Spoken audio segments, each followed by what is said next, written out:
So they will have to press star.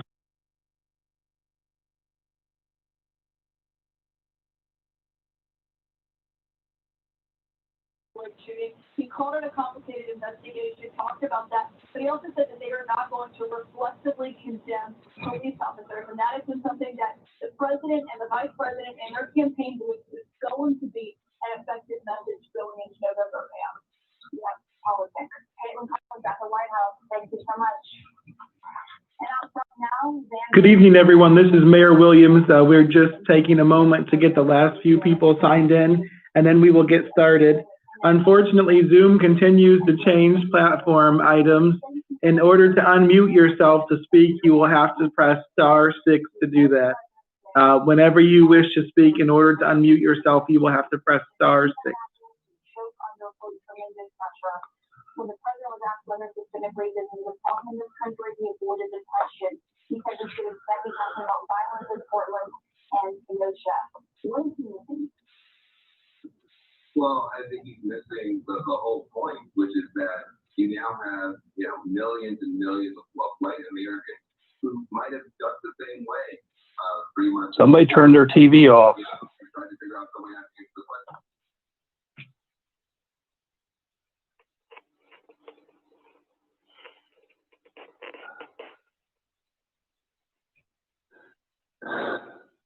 This is Steve. Can anybody hear me? Anybody hear me or everybody hear me?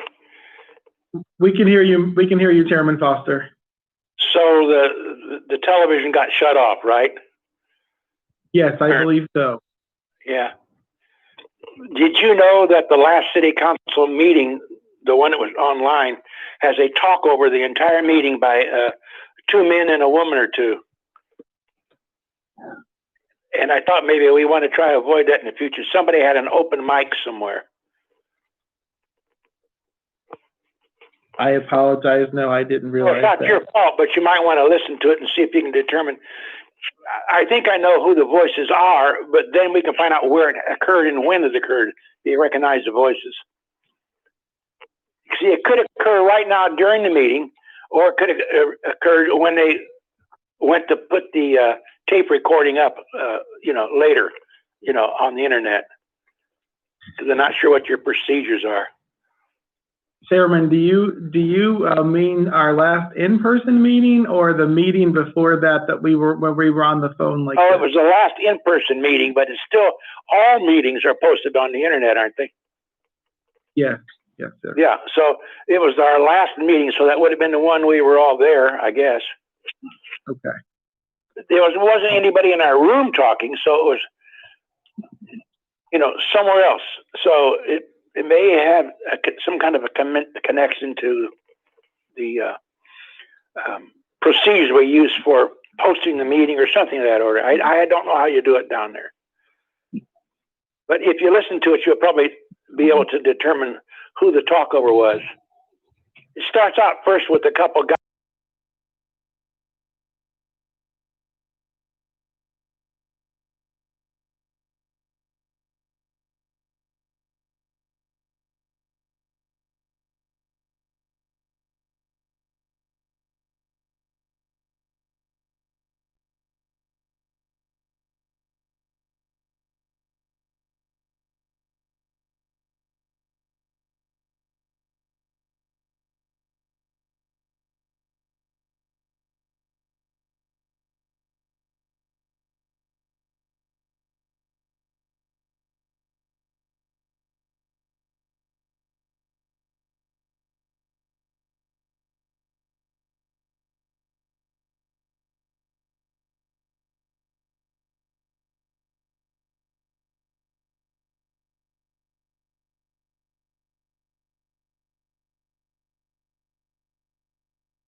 Sherry Pickering, Here. Michael Kane, Here. Bob Iverson,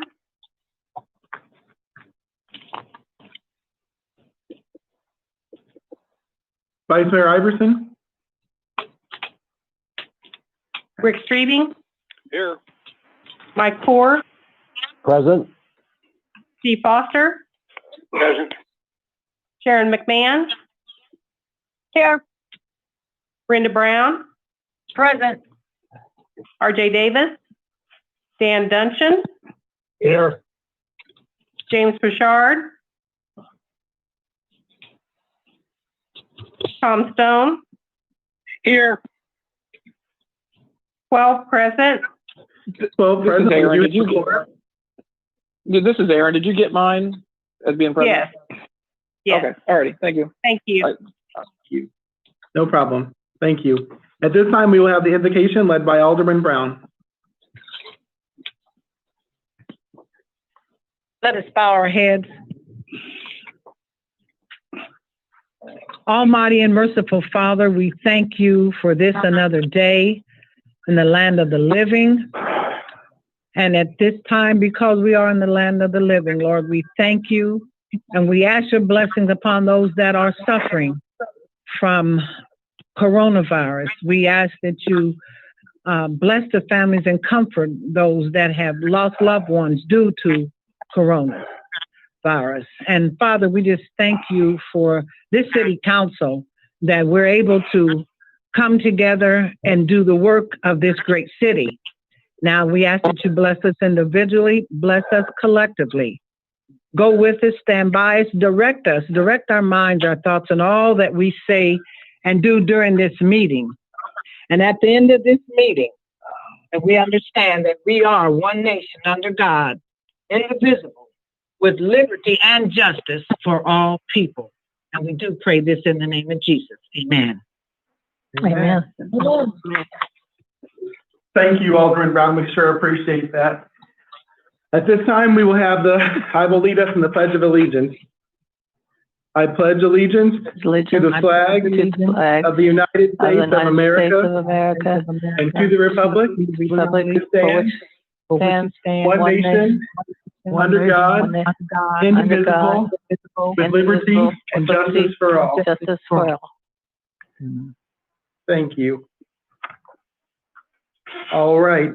At this time, we do not have the minutes from last meeting. We had all of our licenses were due to be renewed on August 31st, so the clerk's office has been swamped. We will have those for the next meeting. However, you do have an agenda. Is there a motion to approve it? Chairman Poor, so moved. It's been moved and seconded. Any discussion or debate? All those in favor, please signify by saying aye. Aye. Aye. Any opposed, same sign. Seeing none, we have an agenda for this evening. I do not have any proclamations for you this evening. However, I do have two board appointments for you.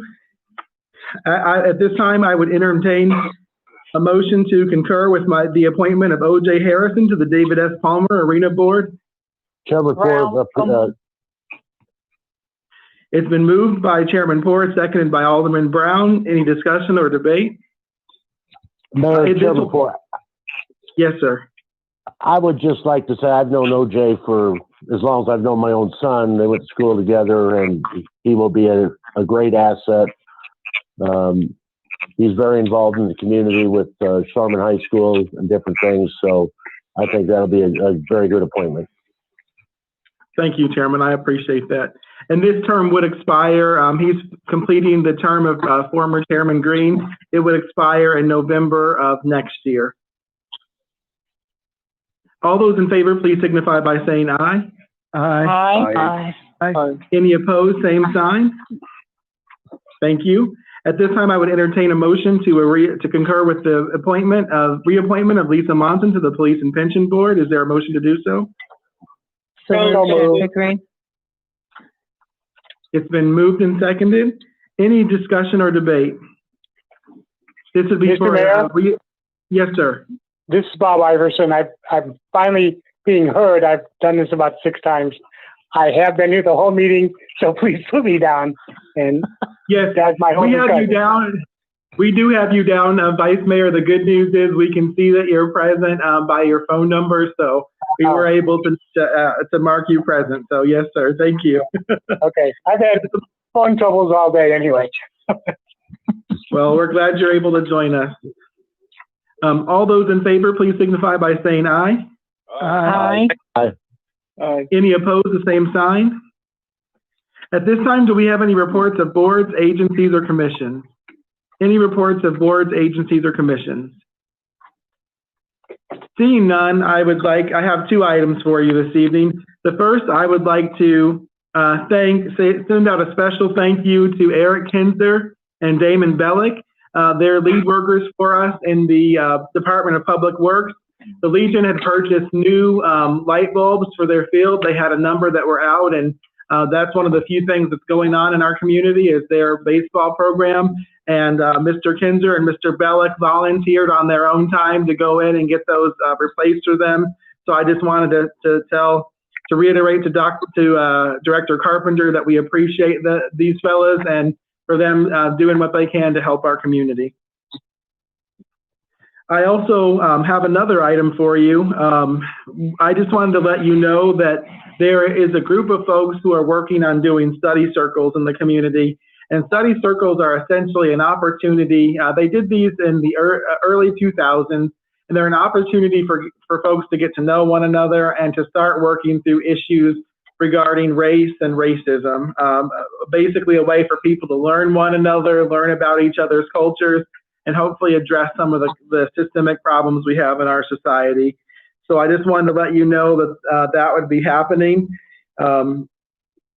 We are going to support that. Unfortunately, as you know, we were unable to have our community day. And we will also likely be unable to have our MLK event if things continue as they are. So we are going to be able to use a little bit of money that we had there earmarked for community events to help support this initiative that I think is very important for our community. At this time, we do have one audience comment. It's from Mr. Douglas Toole, who is the director of the Vermilion County Health Department. However, that's not what he's talking to us about. He is actually wanting to talk to us about Keep Vermilion County Beautiful, as well as a free electronics event. So this is from Mr. Doug Toole. Good evening, and thank you for the opportunity to address the City Council. Keep Vermilion County Beautiful was established in 2002 by a group of dedicated Vermilion County residents who were committed to building livable, vibrant, sustainable communities. Our organization speaks to community groups and children to promote the slogan of Take Pride, No Litter Outside, and delivers the message that cleaner communities attract businesses and can bring jobs. We also organize litter pickups, sponsor community beautification grants, participate in planting projects, and help with the recycling event. One such event will be coming up next month, a free electronics collection event where county residents can drop off unwanted TVs, computer monitors, and other items to be recycled. The event will take place from 9 a.m. to 11 a.m. on Saturday, October 17th at the front parking lot of Danville Area Community College. Again, the event will take place from 9 a.m. on Saturday, October 17th, 9 to 11 a.m. on Saturday, October 17th at the front parking lot at DACC. KVCB's funding comes through various donations, fundraisers, membership dues, and local and state and federal grants. And we do make a donation to Keep Vermilion County Beautiful. The City of Danville has been a strong partner of KVCB since its beginning by having city officials serve on the KVCB Board of Directors, by also providing resources and personnel to help with projects, and by joining the organization at the corporate level. We ask that the city renew its membership for 2021 at its current level, and we look forward to continuing to work with the city towards our shared goals for many years to come. And of course, they attached a membership invoice and a flyer for the October 2017 collections event, which our city clerk will share with you all so that you can share with your constituents. Does anyone have any questions for me about Mr. Toole's comments? This is Alderman Brown. Is there a limit to how many electronic pieces you can take to have recycled? Yes, ma'am. There is a limit of no more than a combination of 7 items per vehicle. So you may have 7 items per vehicle. It says items must be in enclosed trunks, truck beds, or trailers, and not in front or back seats. Again, it says items must be in enclosed trunks, truck beds, or trailers, and not in front or back seats. I think that that's probably an effort to be mindful of the coronavirus, to protect the people who will be working the event, as well as those who will be dropping off items. Okay, thank you. Yes, ma'am. Any other questions about Mr. Toole's notice to us? Mr. Mayor, this is Alderman Stone. Yes, sir. I would say, well, Steve Lane, I believe, is a member of that board. Steve Lane from our Parks and Recreation, and that's correct. They've always been wonderful. I know whenever we have a neighborhood cleanup in our neighborhood association, Vermilion County, they always come out and they bring a lot of great help with them. And I think they're a tremendous asset to the community, and I think we should continue to make our contribution to them. Thank you, Alderman Stone. I concur with your assessment. Any other comments? Seeing none, we do not have any zoning petitions this evening. However, there are payrolls. I would entertain a motion to approve the payrolls of August 21st, August 21st, and August 28th. I apologize. I can't even read my own writing this evening. The payrolls are from August 21st and August 28th. Is there a motion to approve those? Pickering, so moved. Brown, so moved. Been moved by Alderman Pickering, seconded by Alderman Brown. Any discussion or debate? Yeah, Alderman Folio here. Yes, sir. Can you hear me? Yeah, it says on the fireman overtime, recall other. What is that? Chief McMasters, could you answer that question? And also, before we vote, I wanted to have Chief McMasters give you guys an update on where we are with overtime and why it is at where it is. Chief, are you there? Yes, we can hear you. Yes, yes, sir. Okay. Recall other is just that it's a code that we utilize when it doesn't apply to anything specific. For instance, manning, a fire, an investigation, so forth. The individual that got paid recall other on this last payroll was one of my command officers that was with me all week long in NIMS class that is a required courses that we need to have. Since it's a required course, I have to pay him overtime to take that course. So we put that down as recall other while he is at that that class. That is a class that myself, it's been determined that we have to be taking that class. In fact, city elected officials are supposed to be taking some of these classes as well, which I will be getting with some of you later about. But 3 of us went over there this year, but since it wasn't planned for in advance, I had to pay for overtime for 1 of the 3 of us to go because of the other 2 of us are staffed as administrative Monday through Friday for 4 hours anyway. Okay. As far as the overtime being so drastic as of right now, it's kind of these last 2 months have kind of been the perfect storm for the department. Between the COVID situation, I have had at one point I've had 2 different individuals, one for 14 days, one for 10 days on quarantine, which required overtime to back their position at work. I have a person who's been off on an on-duty injury since the 1st of July that is being covered with overtime to replace him while he's being done, and he is going to be a long-term injury. He is scheduled for surgery later this month and then looking for another 8 to 12 weeks worth of therapy before he can return to work. I've also had 2 other individuals on short-term workman's comp injury on top of the fact that I've got 3 individuals now. Only 2 of them are affecting my manning as of right now, though, that are my new hires that do not count towards our contractual manning issue right now because of the fact that they haven't had training yet, and they actually leave Monday the 14th to start their training. So this last 2 months has kind of been the perfect storm for killing me on overtime. That's where the significant, that and the fact of we also typically average about 6, 7 fires per month. The month of July, we had 5, and the month of August, we went up to 13. We've had 13 working fires in the month of August. And every time I have a working fire and I have to call personnel back, second alarm response, every one of those fires cost me about $1,000 worth of overtime. So it's kind of been, if it could happen, it's happened the last 2 months.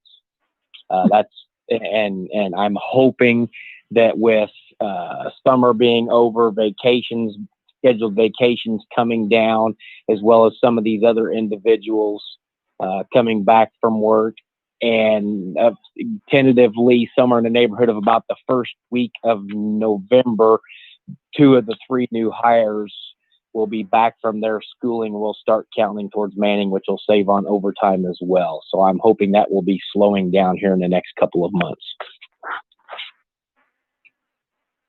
Thank you. Okay, thank you. Any other questions on the payroll? Roll call vote, please.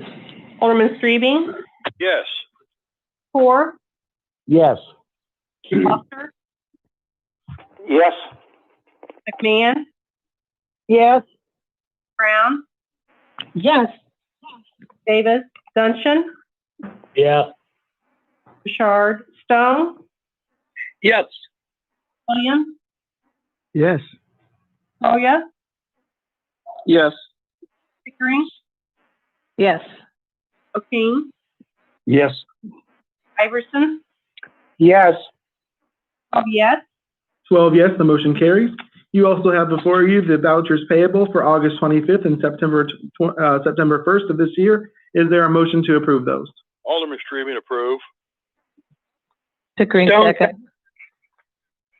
Thank you. It's been moved and seconded. Any discussion or debate? I had 2 questions. This is Alderman Trolley. I had 2 questions. Yes. One, are we on page 3 of 5? There says re-roof the War Museum. I didn't realize. Are we in charge of all maintenance on the War Museum? Yes, the city of Danville owns that building. Okay, I did not realize that. And then it says animal collection activities in page 1 of 5. It's over $10,000. Do we sub out, or what is that? That is when that is for picking up stray and loose animals, as well as any animals that are deemed vicious, etc. That's our contract with the county. Okay, seemed like a lot of money. It's over $10,000 to collect them all, but I didn't know if that was normal or not. Maybe I just missed it before. Is that a monthly bill we pay, or? Yes, that is a monthly bill that we pay, and it's dependent upon the number of animals that they actually pick up. So it does fluctuate every month, some, Alderman Trulia. Okay, thank you. Yes, Alderman Foster. Yes, sir. Mayor, I thought that the deal was we bought them a really expensive van used for nothing. I don't recall them ever charging us for doing what they agreed to do if we bought them the van. How long have they been charging as well? They've always charged us from the beginning. That's in the contractual agreement that Mayor Eisenhower negotiated with them and that the council approved. Yeah, well, that's because we lost the Humane Society. Thank you. Yes, sir. Any other questions or comments? Roll call vote, please. Alderman Ford? Yes. Foster? Yes. Stan, Yes. Brown, Yes. Davis, Dungeon, Yes. Richard, Stone, Yes. Williams,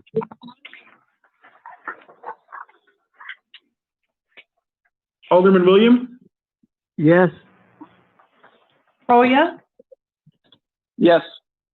Pickering, Yes. O'Kane, Yes. Iverson, Yes. Reading, Yes. 12 yes. 12 yes, the motion carries. At this time, we have items of information for the Public Works Committee report. Director Carpenter, do you have any items for the alderman?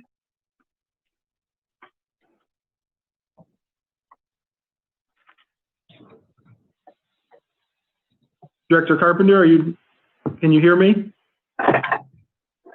Yes, I can, and no, I do not have any information right now. Okay, does anyone have any questions or comments for Director Carpenter? Chairman Poor, Yes, sir. Silco program. Where are we at with that? I thought it was supposed to be finished by, they had the month of August or something. Well, Did they start? No, it's been pushed back, and as I told you guys 2 weeks ago, they were supposed to start it last week, and the last word from them is next Tuesday for sure. They will start. Oh, great. Okay. Thank you, Director. All right. Alderman Pickering. Yes, ma'am, go ahead. I would just like to thank any of the Public Works and anyone that was involved in the Edward Street. And if any of the aldermen get a chance to go down Edward Street, it's just amazing the work that they've done there. And thank you to all that were involved. Thank you, Alderman Pickering. I can't tell you how many residents I've had call or email just with congratulations and thanks. Sometimes the city has gotten flack because people think or say it seems that you only work for certain areas of town. So I hope with all of the blight removal and with the road improvements and such that we've been doing, especially on the east end of town, that folks know that we're here for everyone and not just certain folks. And it is very much appreciated. Thank you. Yes, ma'am. Thank you. Mayor Williams. Alderman Williams. Yes, Alderman Williams, please go ahead, and then I will call on the next person. Yeah. One item, and also addressing it to Carl. It's been a big interest here in the inner city is our alleys. Years ago, for some reason, the city has decommitted their interest in the alleys in the inner city. And this is probably the worst decision that we've ever made, because not only is it affected the inner city routine in life, but access to the thoroughfares and that type of thing. What's the possibility of us showing some interest in the alleys as far as cleaning them up and keeping them as open thoroughfares? Well, Alderman, I can tell you that we are working on the alleys. We have been working all summer on them. We're going in and grading them all, putting new rock down and grading it in. If you've got a particular area that you have the interest in, then you need to either get that list to me via email or come in and leave it for me, and or direct it to David Rui, the operations for streets and sewers, and we will address those issues as we get them. Does this also include the growth of trees and bushes in the alleys? No, we don't have the personnel or the equipment to go through and cut every tree down in the alleys, and a lot of those are on private property, and we run into big issues if we start cutting private property trees. If you do have an issue with someone, trees from a private property that are going into the alley, or plants or bushes that are coming from someone's property into the alley, Alderman, what you can do is just make a note of the address and contact the inspector for the area so that he can address that issue. All right, thank you. Yes, sir. I know that there was someone else wishing to chime in, but I couldn't hear who. Alderman Dungeon. Yes, sir. Go ahead. I don't know if this is a question for Director Carpenter or for IT. I call it the Our Danville app that we developed in-house. Is that working, and how is that working for you, Director Carpenter? Yes, it works. We get notified whenever something comes up that involves streets, sewers, alleys. The problem will be on there, what they're seeking to have done. Normally they put on there, and myself, director or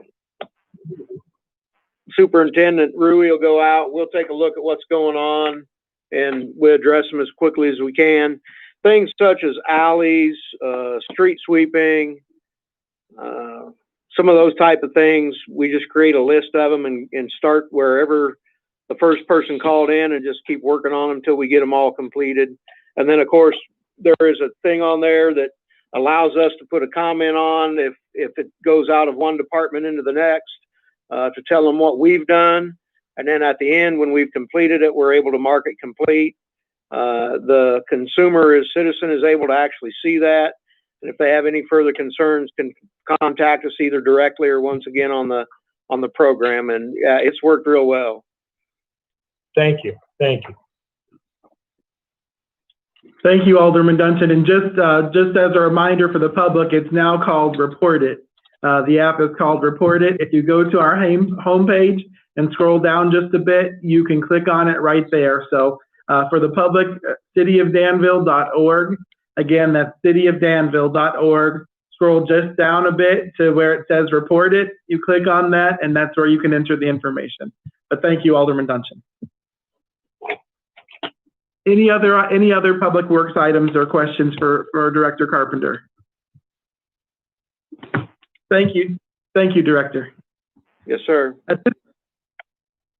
At this time, you have before you a Public Services Committee report. Item 12A is a resolution accepting assistance to firefighters grant and authorizing amending the FY 2021 budget, fire division budget. I would entertain a motion to suspend the reading and for its approval. Alderman Stribing will go ahead and push that forward. McMahon, second. It's been moved and seconded. Any discussion or debate? Roll call vote, please. Alderman Foster, Yes. McMahon, Yes. Brown, Yes. Davis, Duncan, Yes. Shard, Stone, Yes. Williams, Yes. Troya, Yes. Pickering, Yes. Kane, Yes. Iverson, Yes. Reading, Yes. Work, Yes. 12 yes. 12 yes, the motion carries. Item 12B is an ordinance approving local coronavirus urgent remediation emergency cure support program. I would entertain a motion to suspend the reading and ask for its approval. Brown, so moved. Stone, second. It's been moved and seconded. Any discussion or debate? Alderman Iverson. Yes, Vice Mayor. So we're not asking for a specific amount at this point, or are we just asking for the full 1.3 mil? This would allow us to access the entire amount should we need it. Okay, but so far we haven't decided on exactly what we'd use the various funds for. Well, there are some items that we know for sure. Right. For example, anyone over the last 5 months who has spent any of their pay periods, 50% of any of their pay periods, or goodness God gracious. Let me start over and try that again, Vice Mayor. Over the last 5 months, any employee for the city who has spent more than 50% of any given pay period on coronavirus related issues, we will be able to be reimbursed for that. So we know that we will have at least a couple of $100,000 in payroll reimbursements that we will receive. The second thing is a lot of the technology that we need in order to be able to have remote meetings and or to, once we do transition back into the building, to have social distancing, those things. So for example, the computers and the iPads that we recently purchased, we would be looking for reimbursement for those items as well. So we do know a few things that we will be asking for money for. Also, any of our personal PPE, personal protective equipment, we would be getting reimbursement for that. So we do know some items, but we do not know the entire amount yet. Okay, thank you. I wasn't doubting that there's lots of places where we could use the money. Just kind of clarifying. Thank you.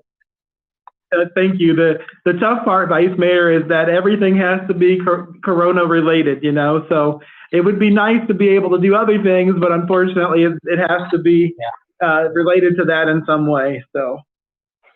Yeah. Alderman Pickering. Yes, Alderman Pickering, please go ahead. So would this also cover like the firefighters that were off for the 2 weeks? Should. Or for the... No, there's actually another funding source that takes care of those when someone actually has the illness. This is more for people who are addressing issues that have arisen due to coronavirus. For example, all the amount of time that Kathy has had to spend addressing this issue, and things like that. So it's actually more related to workloads that have been addressing coronavirus specifically, not the actual time off. There's another program for that which the employees can apply for. Oh, okay. Thank you. Yes, ma'am. Chairman Foster, did I hear you? Yes, but I was going to ask the same question. Just ask so you folks are on top of things. Very good. Thanks, Chairman. Any other questions or comments? Roll call vote, please. Alderman McMahon? Yes. Brown? Yes. Davis? Dungeon? Yes. Shard? Stone? Yes. Williams? Yes. Oh, yes. Yes. Pickering? Yes. O'Kane? Yes. Iverson? Yes. Reading? Yes. Moore? Yes. Foster? Yes. 12 yes. 12 yes, the motion carries. Item 12C is an ordinance amending Chapter 115 pertaining to transient merchants, itinerant vendors, ice cream trucks, mobile food trucks, and solicitors. I will entertain a motion to suspend the reading and for its approval. Pickering, so moved. Iverson, second. It's been moved and seconded. Any discussion or debate? Any discussion or debate? Alderman Stone, man. Alderman Stone, go ahead. Alderman, Mayor, it refers to item, where is it now? 11508. Okay, give me just 1 second, Chairman, Alderman, let me get there, okay?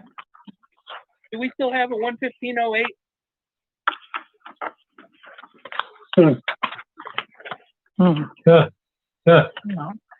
Goodness gracious.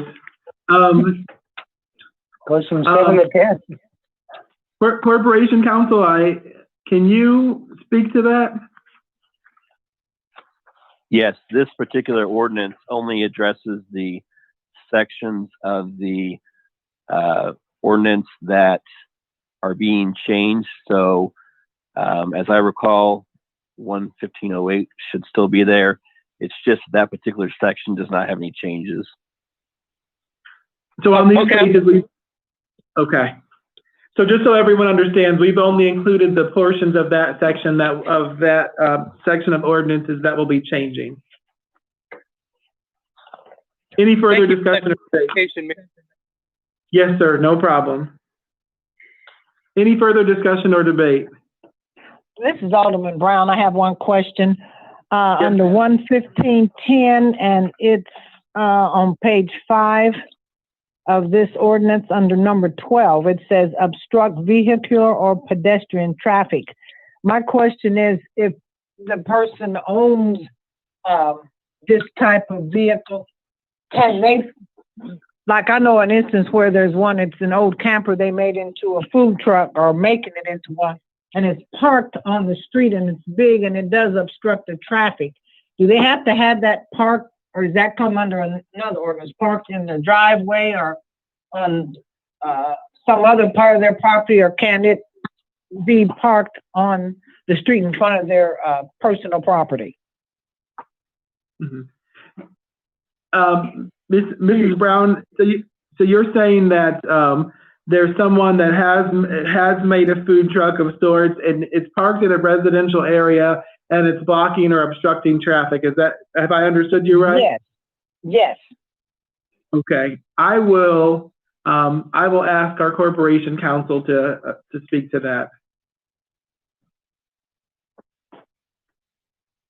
And this is something that we may need to just clarify at a later point, but I would think that in reference to food trucks, if it is blocking traffic and it's not a situation where the street is blocked off or something like that, then that would be something that they should not be allowed to do, and it would be prohibited by Section 115.10, Section 12.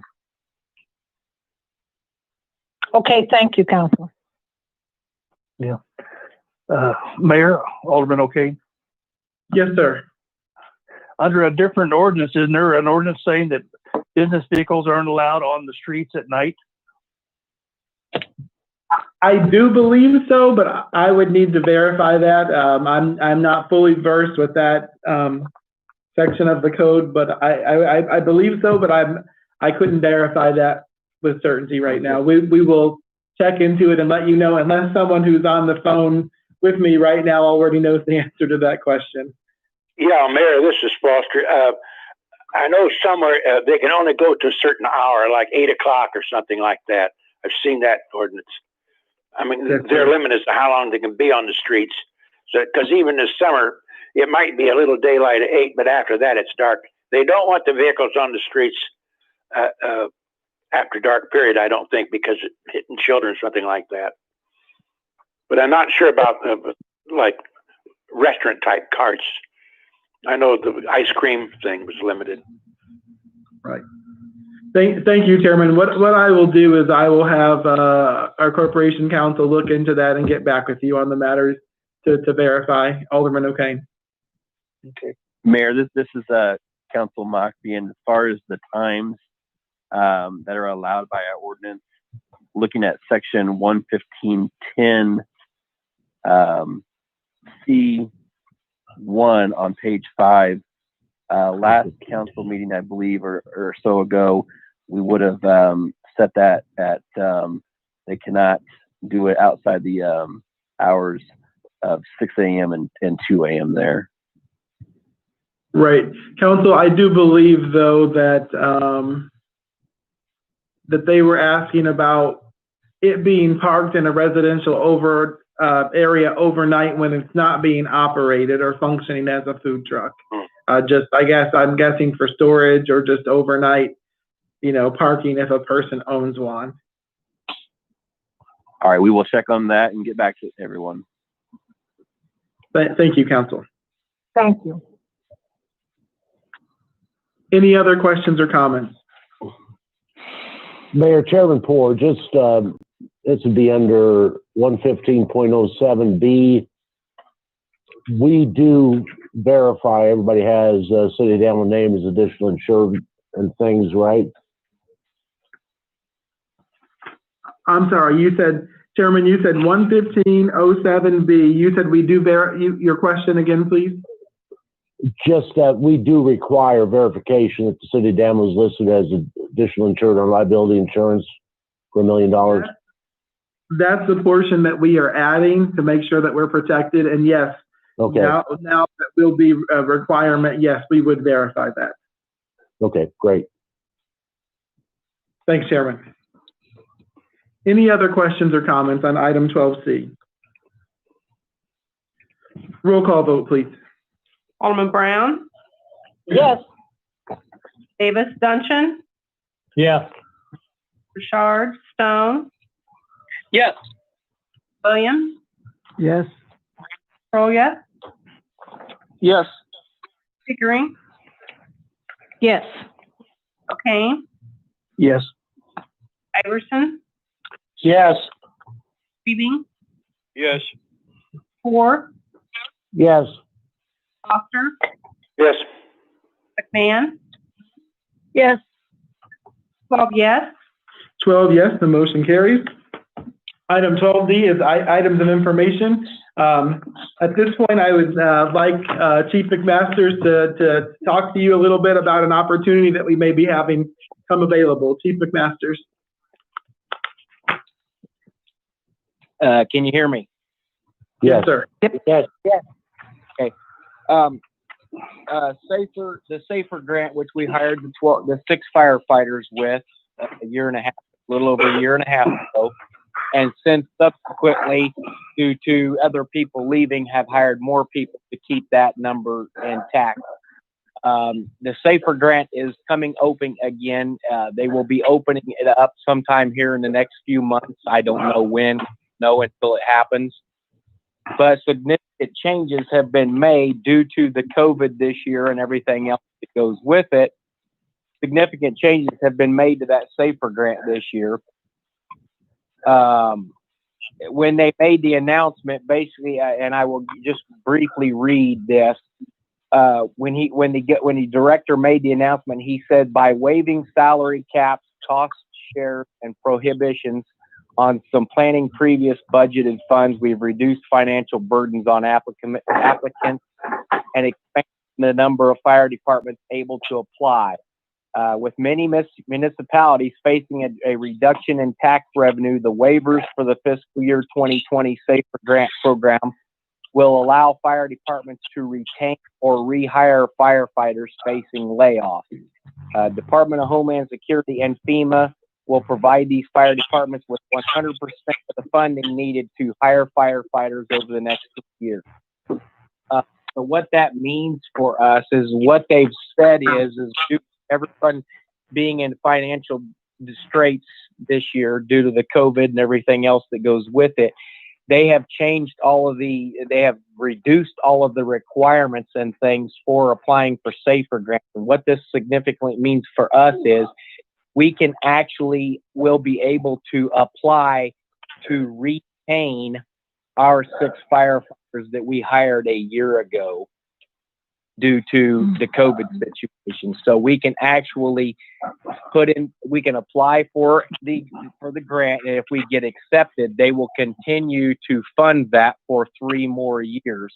And that is 100% given to us by the government. And if I've understood it correctly, we can not only apply to retain those 6, but we could as well potentially even to retain everyone that's been hired since those 6 to maintain that number. So the fact that we've actually got we've hired 3 that have just started, as well as the original 6 and a couple since then in the middle. So we could potentially, if we didn't want, and that'll be up to us to determine how much do we ask for and not look a gift horse in the mouth. But we could potentially apply for, and possibly get granted to maintain all of those personnel since the original 6 were hired for 3 more years, and that would be at 100% funding by the Homeland Security and FEMA. I would also like for the board to consider, while we are doing this, to hire 1 more personnel so that even up the 3rd shift that is still short 1 personnel. Those of you who will remember when we originally asked in the original grant for 6 personnel, that was what we needed at the time. But in the meanwhile, before we were approved the grant, we had another individual leave. So due to the way the writing is in the grant, we could not hire that 7th person at the time. So our department manning is actually at 44 on shift instead of 45. So we have a shift that is uneven, that only has 14 personnel on it. So that still costs me a significant amount of overtime because of the manning requirements, that one shift being short a body. So I'd like for the city council to consider, while we are applying for that 15th person as well. And again, if we do not receive the grant, then the city won't be required to hire that person. This is not anything official yet because the application period has not opened yet. But I wanted to, with us being unable to have our committee meetings and to speak to you on a more individual basis, I wanted to get the ball rolling with this, because once they open the grant up, we'll have a very shortened amount of time period that my grant writer will have to write the grant and get it submitted. So I wanted to start that ball rolling now. This again is a significant thing to us. At a bare bones minimum, we apply to personnel, and if we do not get awarded the grant, it's costing us nothing. Are there any questions? Chairman Foster. Yes, Chairman. It sounds pretty good, but the thing was, after we get 100%, that's the good part, the 100% of the 3-year period. At the end of the 3 years, what is our obligations? Do we still have to retain them, or can we lay them back or lay them off if the council determines the number's excessive? What was the old rule compared to the new rule, or have they changed it at all? Can you tell me that, Chief? That rule does not change. That has, it's my understanding, to my knowledge, that does not change. That is no different than the SAFER grant that we are paying for the firefighters now with. At the end of that 3 years, you're not required to do anything. You're required to continue to maintain those people. You can do with them what you want. You're just obligated for the 3 years. Again, on this one, we're not going to hire more people. We're just going to retain the people we have right now. Is what this do. We do not have to ask for more personnel. I'm just asking you to consider hiring one more to even the last year. Chairman Foster, did you have any further questions for the Chief? I mean, I haven't given it a lot of thought, but to round out the third shift correctly, I feel at this point I probably have no opposition because we'll get help toward that position on the grant one way or the other, won't we, for a while? Yes, sir. We would for 3 years. Yeah. And then of course, the hope after that would be that the casino is up and the money is no longer an issue as far as the purposes of this. Revenue is back up and getting back to normal, so forth. Well, that's what I'm thinking, because it's good to have firefighters out in that direction, because the chances of a fire will increase the casinos out there, just not at the casino, but the traffic in general and the other buildings in the area, and increase in population. Thank you, Chairman. Alderman Brown, did I hear you wishing to ask a question? No. Okay. Alderman Pickering. Alderman Pickering, I'm sorry. I've mixed up two of my favorite ladies. I apologize for that. Yes, ma'am, go ahead. Well, I would just like to say I think this would be a great thing for us to go forward with, and I think that's something we need to do. Thank you, Alderman. Does anyone else have any other comments or questions of the Chief about a potential SAFER application to retain our firefighters? This is Alderman Strabing.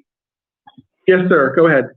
I would agree with what Ms. Pickering, what Alderman Foster has stated. Go ahead and if you're looking for a straw vote or anything right now, I'd say put the other position in there. Try to round up what we can, and we'll deal with it in 3 or 4 years. Thank you, Alderman. This is Alderman Brown. Excuse me, Mayor. This is Alderman Brown. I didn't have a question, but Again, I'd like to make a comment. When a year and a half ago or 2 years ago, when we voted for this SAFER grant, I think some of us still had questions about it. We just didn't trust it, but it has proven itself to be beneficial to our fire department. So I support this wholeheartedly. Thank you for that comment, Alderman Brown. I would reiterate that it's helped us a lot financially.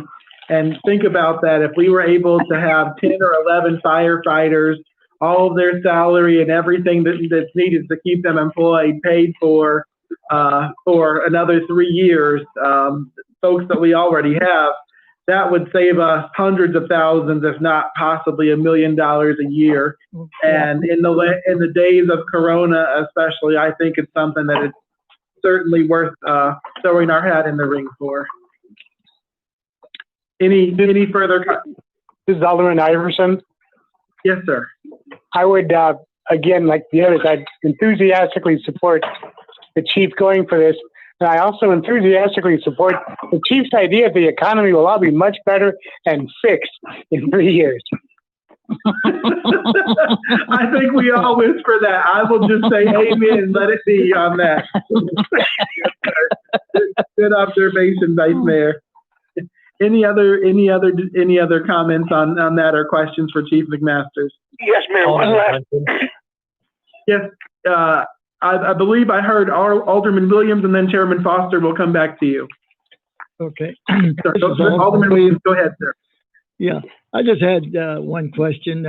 Being a lifelong resident of Danville, and I think we really should be very supportive of our firemen. They do such a spectacular and wonderful job.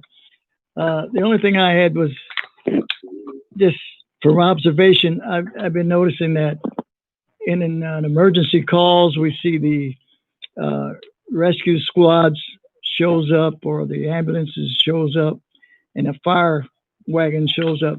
Is that necessary that we have all these people show up on an emergency call? Is it routine or what? What I would say, Alderman Williams, is I often had that same question, as did I think a number of council members over the years. And unfortunately, what we found is a lot of times our firefighters are able to get to an emergency situation more quickly than the ambulances are. That's not always the case, but it often is. And when you have situations that are life or death and a person needs CPR or anything like that, then it has certainly been beneficial to the citizens to have both arrive, although it would, seemingly be a duplication of services. Mm-hmm. Yeah, it's just, it looks like maybe through communications, it ought to be decided as to who would be there faster or who should be notified. I've seen a lot of times where the fire department would arrive and asked to leave in a few more minutes after you've arrived. And I just thought, well, maybe we could check on that and see if we could save some money doing that. Sure. Mayor, I think I can answer that for Alderman Williams, if you'd let me, please. Sure. Yes, Alderman McMahon, go ahead, please. Alderman Williams, when the dispatchers call out, they call out both a lot of times because you never know what's going on in the city. So you may have all of those ambulances tied up on the accident where there's multiple injuries and stuff like that. So a lot of times, because the fire departments are strategically placed throughout the city, they can get there a little bit faster. And though it seems like, overkill, sometimes you need a few more people. You got to remember there's only 2 people on that ambulance. And so those firefighters become invaluable as far as just getting things started for them and, maybe helping them with equipment, helping them load. And, it's all about timing when you have life and death situations. And so minutes count. So if they're only there a few minutes, those minutes count when you're trying to save somebody's life. Yeah. Okay. Well, that's understandable. I can understand that. Mayor Williams, I'd like to address to Alderman Williams also. I've been at home, one of my neighbors at one time. The EMTs for the fire department do a magnificent job. And my friend lived down the street. She was very sick, and they would be there all the time. They were there because at one time, all ambulance, just like you said, Alderman McMahon, all of the ambulances were tied up on something else going on, but the EMTs were there, got things together. The ambulance soon got there. They got one there, but they had already administered, getting IVs, all these things, calling into the hospital. So, yeah, it's much needed. Chairman Gore. Thank you. Yes, Chair. Thank you, Alderman Brown. Yes, Chairman Gore. You know, most of our firefighters are almost paramedics. They have the knowledge and know how to get things done. I know, I don't want to start crying. When my daughter passed away, I was so happy to see the firefighters, the ambulance people, and everything at my house. It just was a comforting feeling, and you know, knowing that she was going to be getting the best care. And you know, I think it's the response from the fire department compared to ambulances. You know, let's face it, the minutes matter. And you know, I know Chief McMaster would like to see us get an ambulance in every station, but you know, and that's something we might look forward to in the future. But it's important to have as many people that can save a person's life show up than not. I mean, that's just my personal feeling, and whatever we can do to you know, shore up all of our services for taking care of our communities is we need to do. Thank you. Alderman Pickering. Chairman. Yes, Alderman Pickering. I just like to add to that. When they had to come for my sister, there are two in an ambulance, and when they come to get her, they had to carry her up steps. And if it hadn't been for the fireman that was here, they would have never gotten her up the steps. So that was very much appreciated also. Thank you. Thank you, Alderman Pickering. Any other questions? Chairman Foster, yes. I was going to comment, but let me first comment on what everybody's been saying. Years ago, when some of us have been on there for a while, not all the firemen even had certifications to make emergency calls, let alone the paramedic. But we finally required a lot of things that weren't there before. And a lot of times people's biggest complaint was, why do we have to take a ladder truck? You know, those kind of calls. Couldn't they come in a car or something? And of course, you know, that equipment has to be where it is, because from there they can go to a fire. And it's true, as one of you said, most of the time they leave pretty soon, so they get back. So I think that the plus of them being there, especially Mike, and I remember your little girl, the plus of them being there is better than not. So I think we're on the right track, sending them on emergency calls, and the people are much better trained, and there's much, like I say, the possibility of his help is much greater than it was maybe even 10 years ago.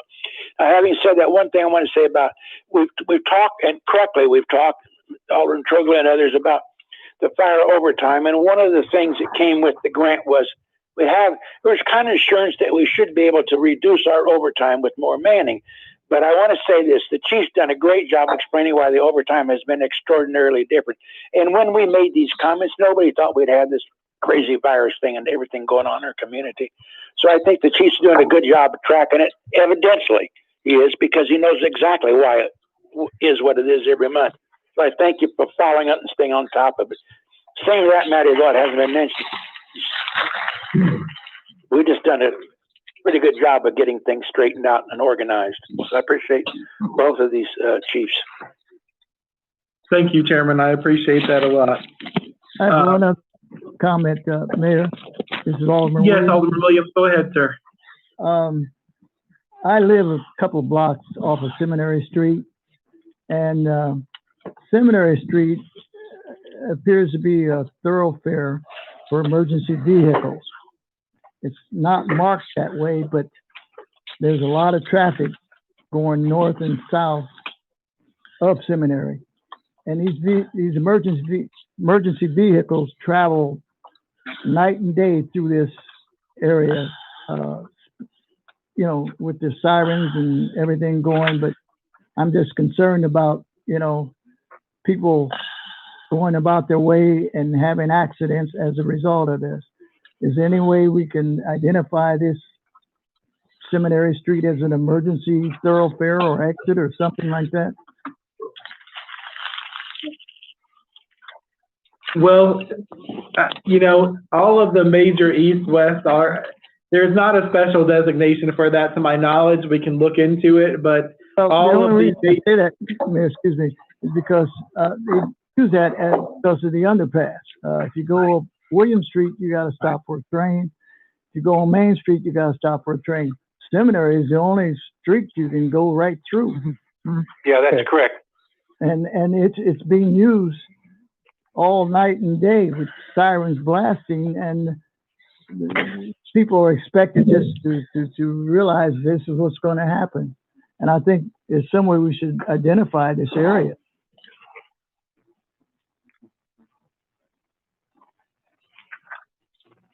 Alderman Williams, I mean, we can certainly look into that. I don't know of such a designation.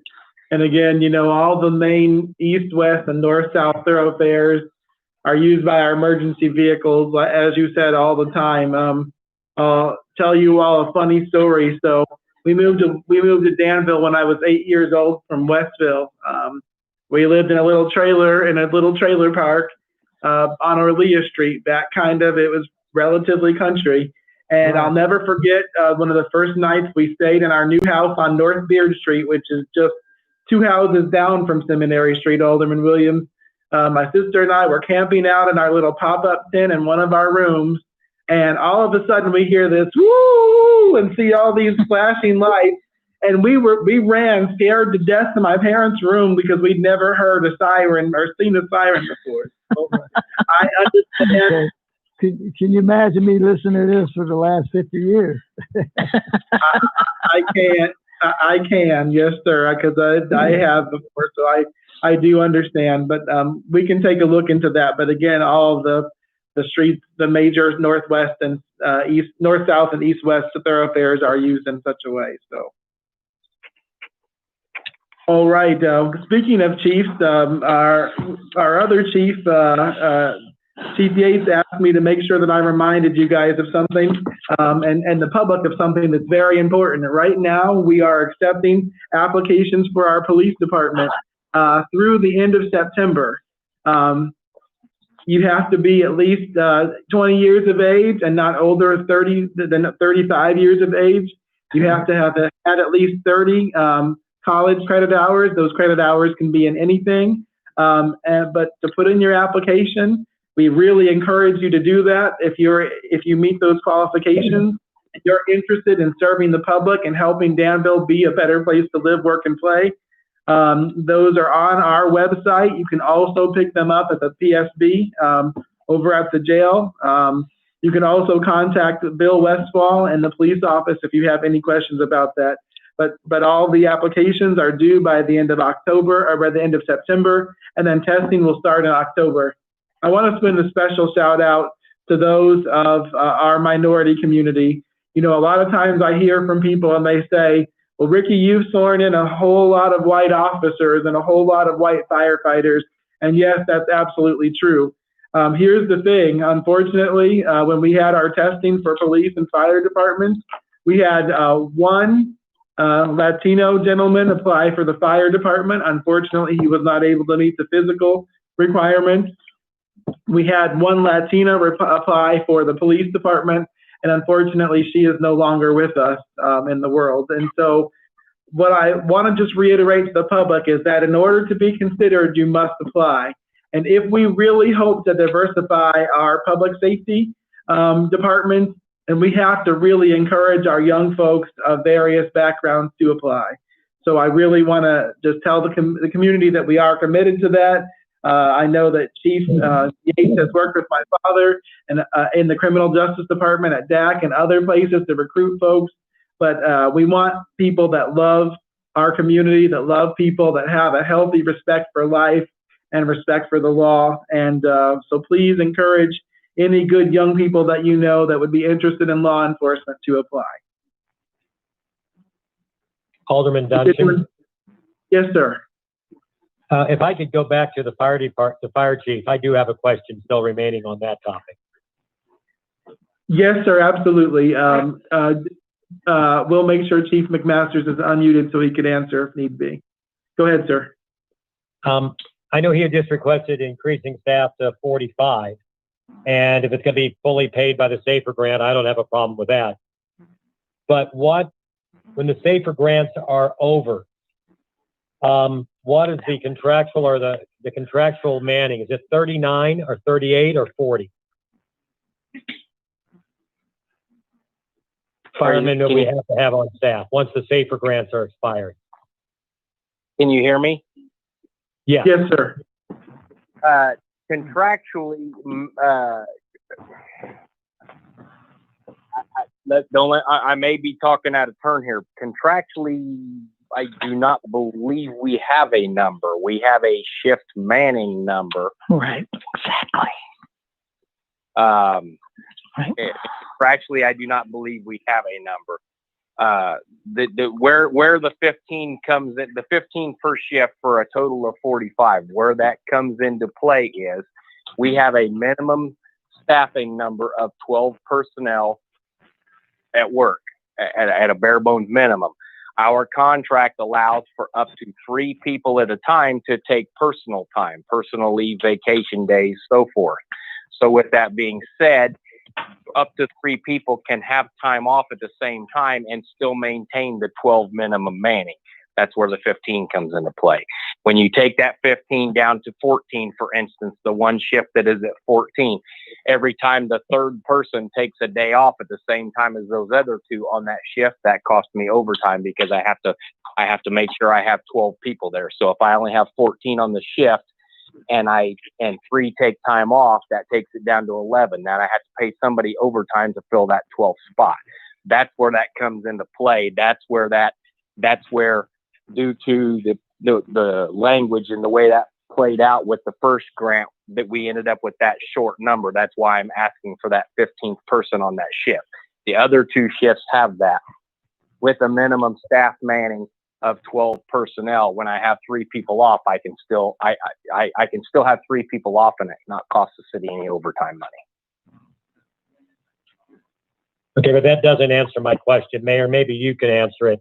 I know before, the previous administration, I know we had long talks about manning, about number of firemen, and I believe we have to.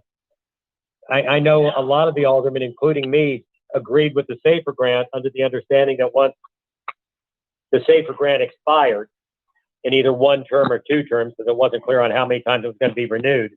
But once the SAFER grants were over, we could go back to minimum staffing. And I believe that number was 39, and I just wanted to verify that, whether it was 38, 39, or 40 number of firemen that we have to have once the SAFER grants are over. I think it was 39. Chief McMasters, I believe, answered you correctly in terms of the manning issue. He absolutely said it correctly that we have to have 12 per shift. I do believe that we added the 6 firefighters, so that would have meant that we were at 39 firefighters, but I don't believe that there is an actual number that it says we have to have this certain number of individuals on the fire department, as Chief McMaster said to you. I think we simply had budgeted for, I believe, 39 firefighters or 38 or 39 firefighters that year, which is why 6 would put us at 44. If that makes any sense at all. But according to the union contract, there's no minimum number of firefighters that we have to have. That's correct. It's just a minimum number of firefighters per shift. But as Chief McMasters rightfully said, the fewer firefighters you have, if people are on vacation, then you have to hire back for overtime. And that's one of the reasons why in the past, for a couple of years, we had exponential overtime expenditures, because we had people who were taking vacation, sick, etc. And when they're gone, you have to hire back if you have only a certain number of firefighters. Mayor Chairman for. Yes, Chairman. Of course, I've been involved with this as long as Steve Foster has. But there's a certain required amount at each station for each shift. And then, of course, your Griffin Street has more. So I was thinking it was, you know, the 39 or 40 that were required. And then with the 6, it put us up to 45.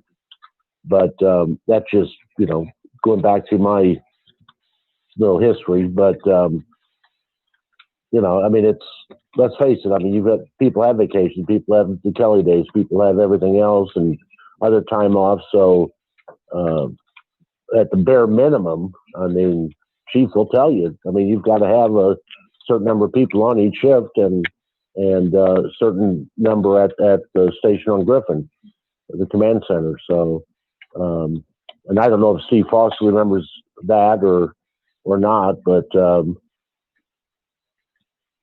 I did think something in the contract did say there was some minimum requirement, but I guess I could be wrong on that as well. Thank you.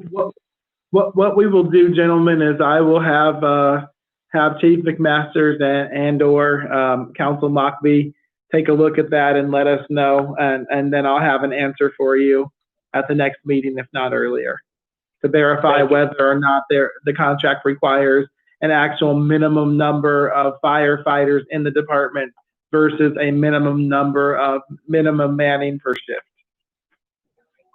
Yeah, Mayor, this is Steve. Yes, Mr. Foster. I would comment. Mike's right. Him and I have been on a long time, but I want to tell him that Steve Nichols and I were monitoring the fire department when he was coming down as a citizen and reading poetry to us. So we go back a little before that. But I will say that. Hey, Steve, I go back to 1995. Yeah, well, I had 2 years on you, Mike. Any other questions regarding the police application process or the possible SAFER grant for Chief McMasters? Yeah, I forgot what I did want to say was answering Mike. I just want to say that this came up last year real quick, and I had an idea and I was going to run it by you guys, and now it came back again. I forgot to run it by. This is about getting more minority recruits, which seems like we talk about this every year. I was wondering if we could have a program, and we may have something like it, where just the chiefs, not together necessarily, go into like 5th grade level and talk about a career in public service. They could even kind of speak for both of themselves as they do it, what they need to do to be qualified, and give them some idea in advance that they aspire to this thing, to plan on going to school, you know, to plan on staying out of trouble, or to plan on whatever things we do in our lives that keep us from being eligible later by the time we get into our teens or 20. You see what I'm saying? Yes, Chairman, you'll be. Sometimes you can. This is what I have to do to be what I really like to be. I can remember when I was a kid, I thought that was the greatest thing in the world to be a fireman. Great suggestion, Chairman. I'm proud to tell you that that both departments have been getting into the schools, especially the elementary and middle schools, to kind of share the doctrine of public safety and public safety work. So I'm thankful that both of our chiefs have already been working on just what you said. So good. It exists without me having to even mention it now. So I'll shut up for the evening. Thank you very much, all. Mayor Williams, I'd like to address Alderman Foster also. When you made the statement that so they won't get in trouble, it's not always that they get in trouble that disqualifies them from going ahead with a career as a police officer. A lot of times it's the testing. Sometimes maybe they don't get the application back in on time. So there's other things. It's not always, I think it is to the community that the minority, especially when they talk about the African American, that they're always in trouble. It's why they don't get picked or hired by the police or fire. And I just wanted to clear the air on that. Not because they're in trouble. It's a lot of other things, the reason they don't qualify. Well, trouble includes them even dropping out of school earlier for any reasons. Once they see the minimum goals, you know, they can make sure that they decide I'm going to do these things, or I'm going to make the great efforts. Right. That's all I meant. And again, it's the same. I think you're saying the same thing. Dropping out of school, we don't have a large number that drop out of school either. Like I said, there's other things. It's not always the negative. There's a lot of situations that Okay, come up well, in I'll their find lives. some phrase that you can agree with next time. Sorry. Well, no, you don't. No, I just wanted to clear the air on that because sometimes we have myths about certain things and people. We stereotype people, and I just wanted to clear the air on that. That's all, Alderman Foster. Thank you, Alderman, for your input on all of those matters.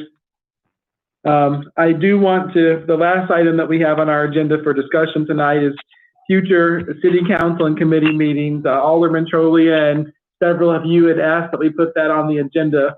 I know that some of you saw a couple of emails from various aldermen. What I wanted to say to you is a couple of things. I don't know whether or not they will state this tonight because I know some folks feel shy about sharing their concerns. However, there are 4 aldermen that have said to me that if we start to return to in-person meetings until this COVID situation dies down, that they would not be in attendance. They would not be present. And 3 of those individuals said that they would not be present for committee meetings.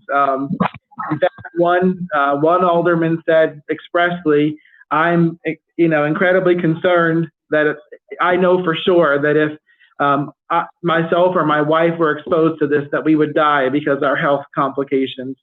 So I understand, trust me, I don't like the online meetings. I don't enjoy it at all. It's a little bit harder to communicate, but I do know that there are a lot of aldermen that have some very serious concerns about meeting in person.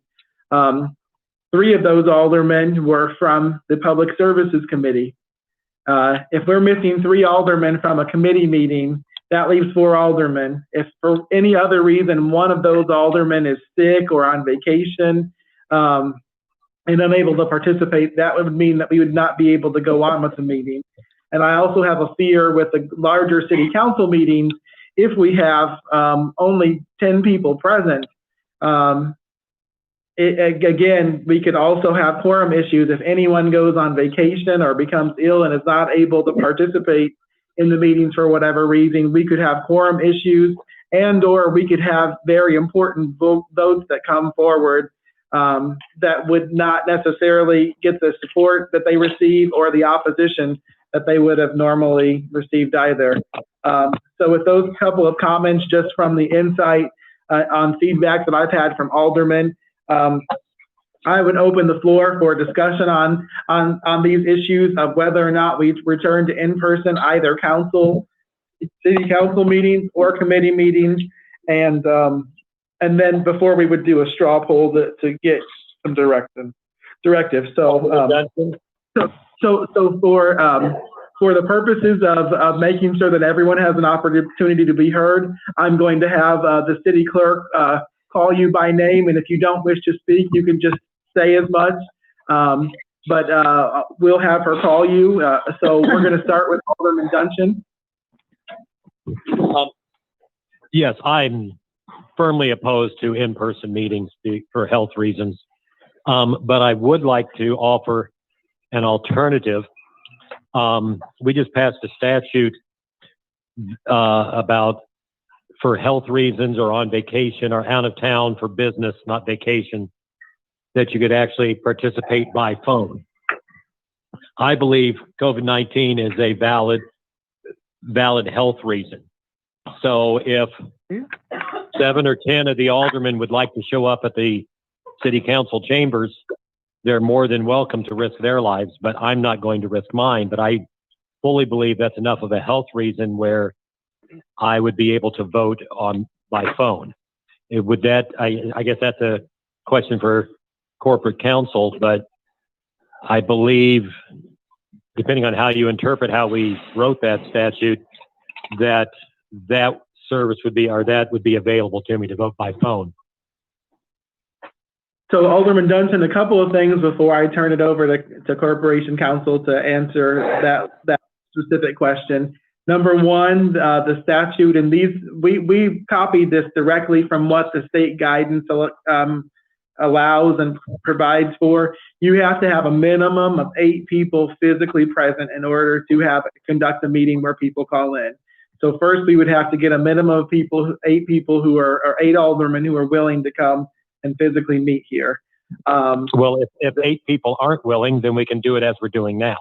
So, I mean, either way is fine by me. Yeah, yes, sir. But also, I don't believe that COVID-19 is a reason for people to be able to use what the state allowed us to put in place.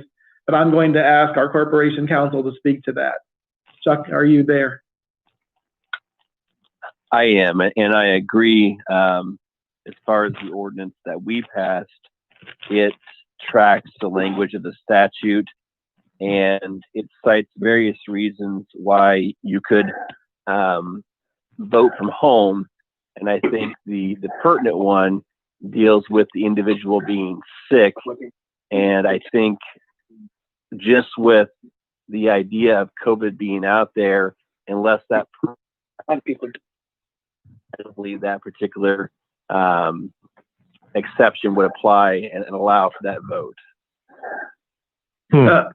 Counsel, I apologize. You broke up for just a minute. Can you speak to that issue of illness again? You broke up for just a moment in there.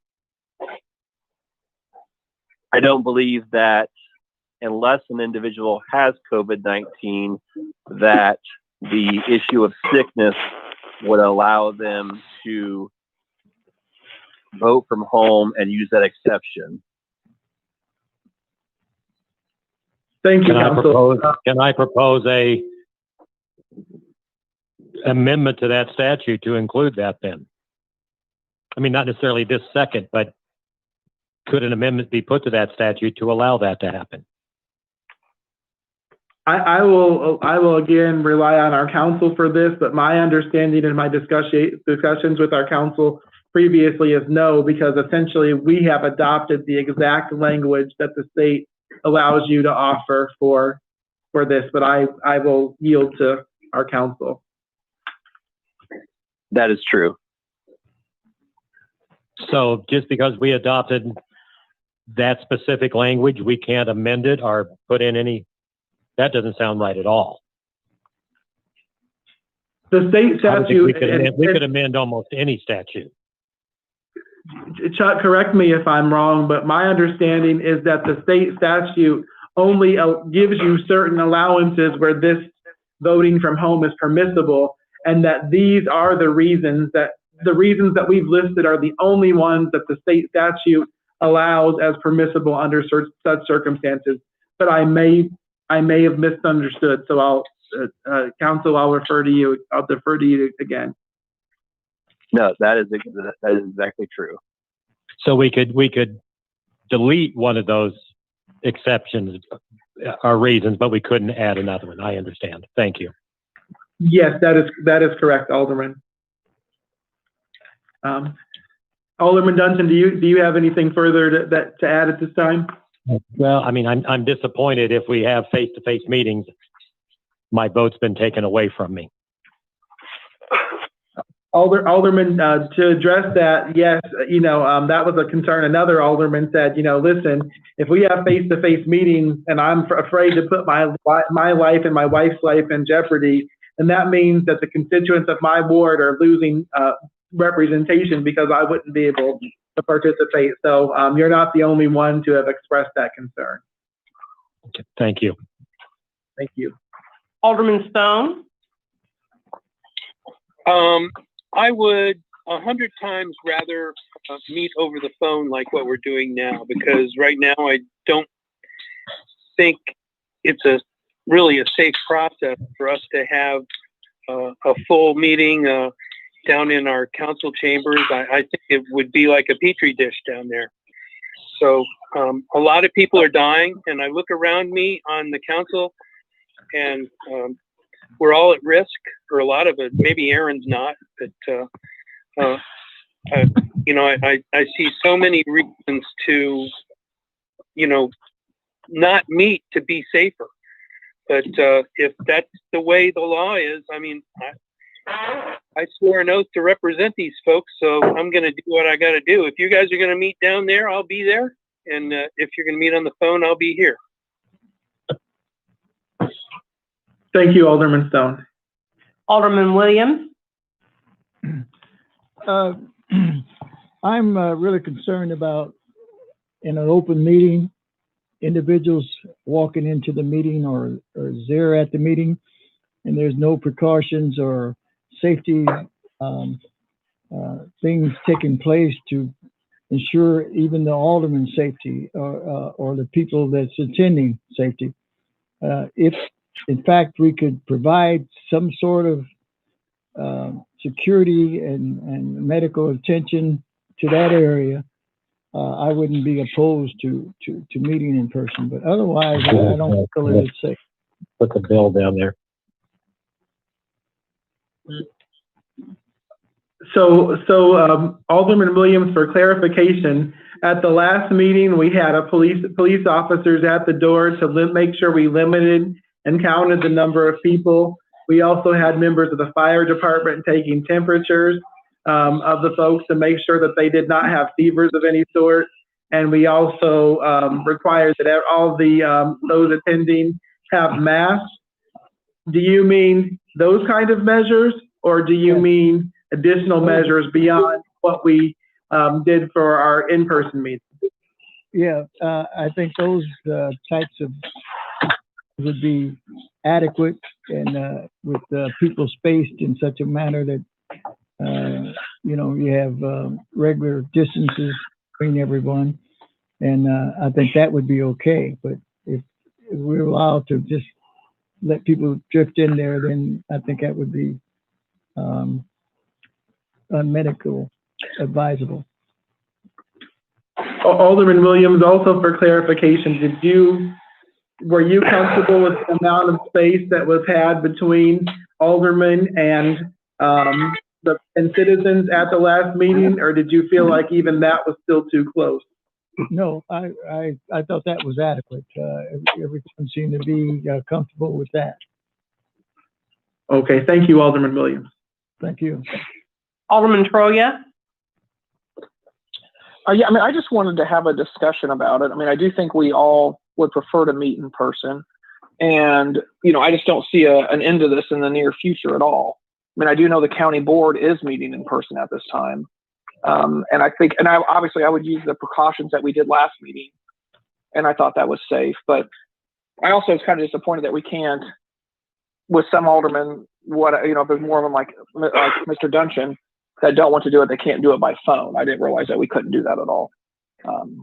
That's all I had on it. Obviously, I would show up to the meeting in person. But I'm also by far the youngest, so thank you. That's all I had on it.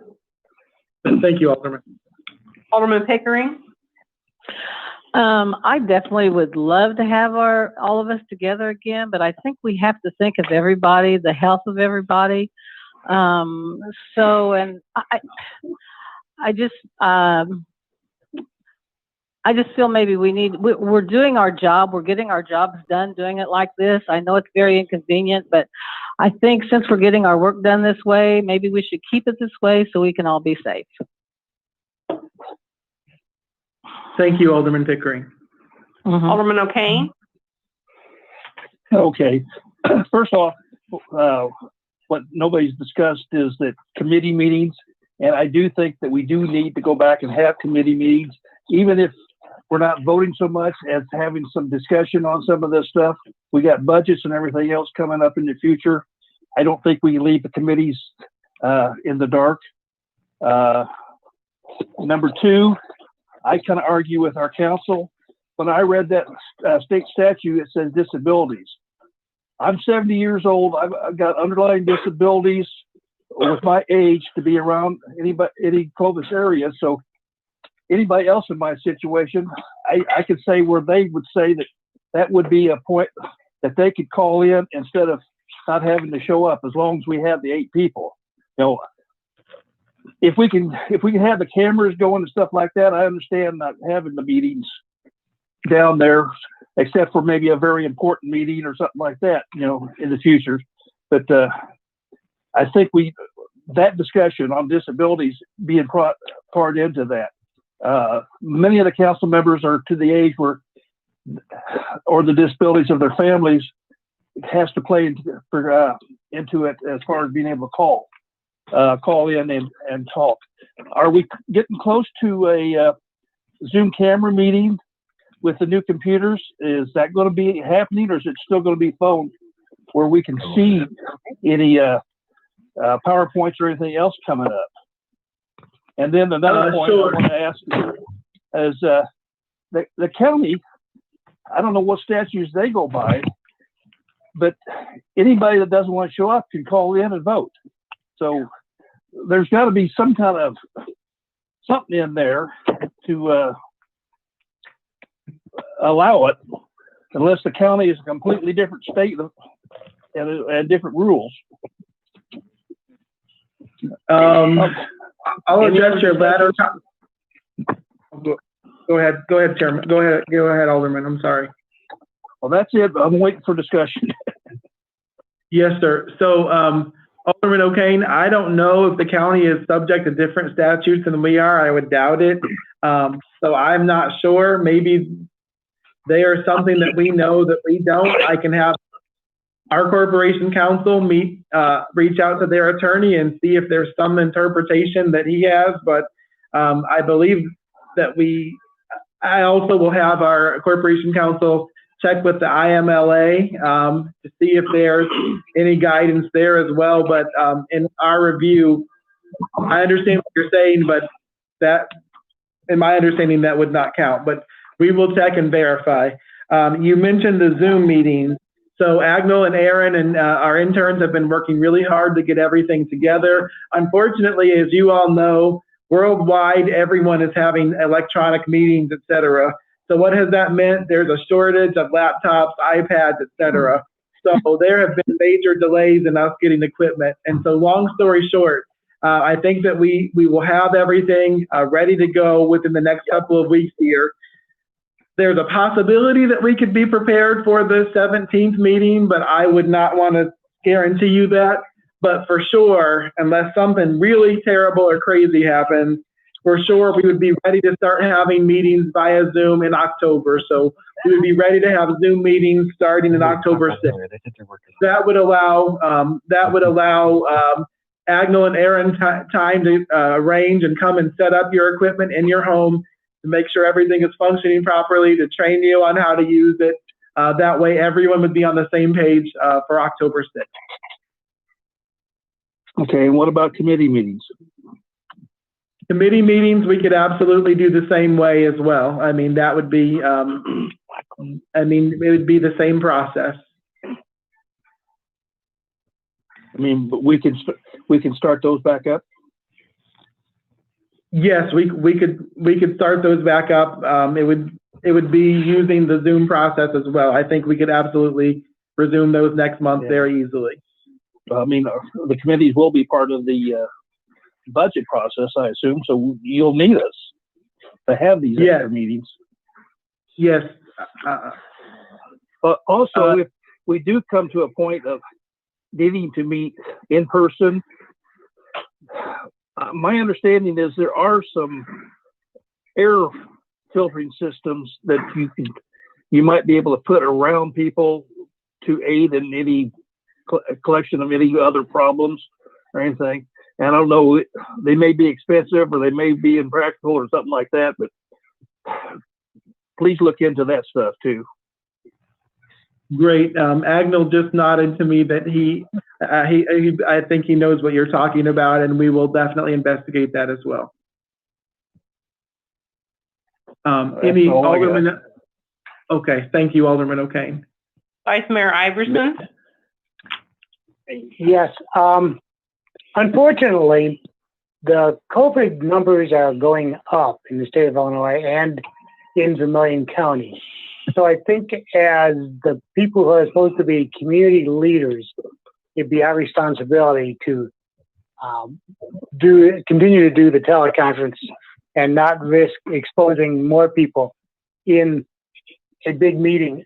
And I'm one of the ones who was a big advocate of getting the committees going again, and I'm glad to hear other aldermen saying that. I think it's essential that we get the committee meetings, what do they call them, committee meetings, or you go in the study sessions, whatever. But I think the public needs these meetings, as we do, to understand the issues and to have an opinion, a time they can give their opinions before the city council votes on things.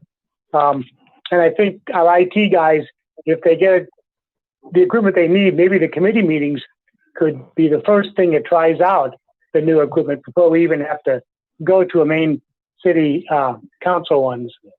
The plus side is, as long as we continue to do teleconference or Zoom meetings or whatever, I don't have to go back into wearing long pants.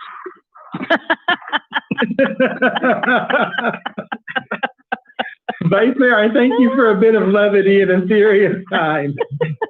I had done mute myself for that one.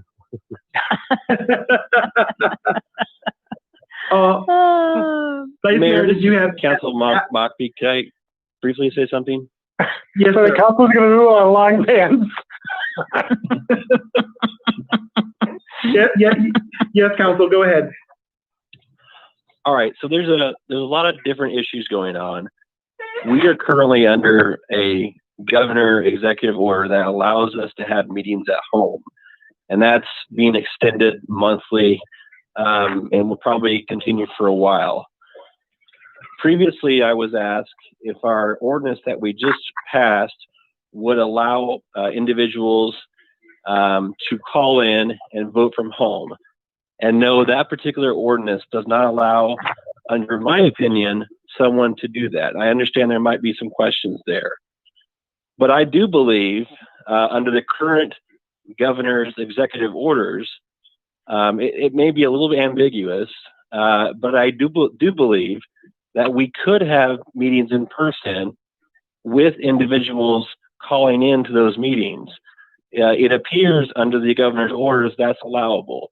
So I just wanted to be clear that right now the governor says we can have meetings at home, that's allowable.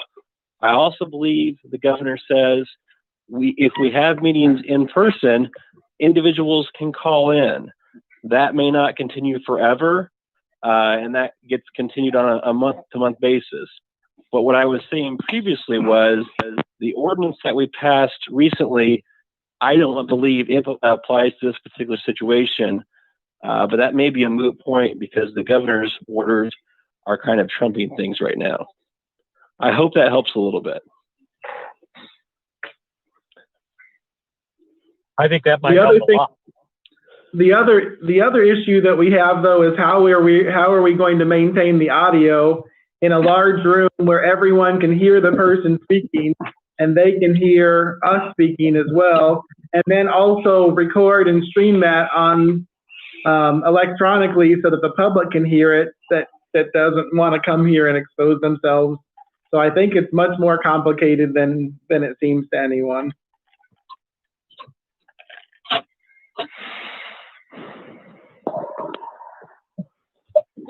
You are on the mic. Do you have anything else, Vice Mayor Iverson? No, that was enough. Thank you.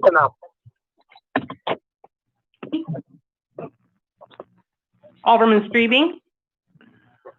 Yes, I really believe it'd be nice to meet in person again, like we did here a week or so ago. But with the kids going back to school and the flu season coming on us, you know, we took a straw poll a month or so ago and it was voted on. I'm comfortable with what we're doing here. I don't have to bring it home my great grandbabies or anything else. So I would continue to, if we could stay the way we are right now.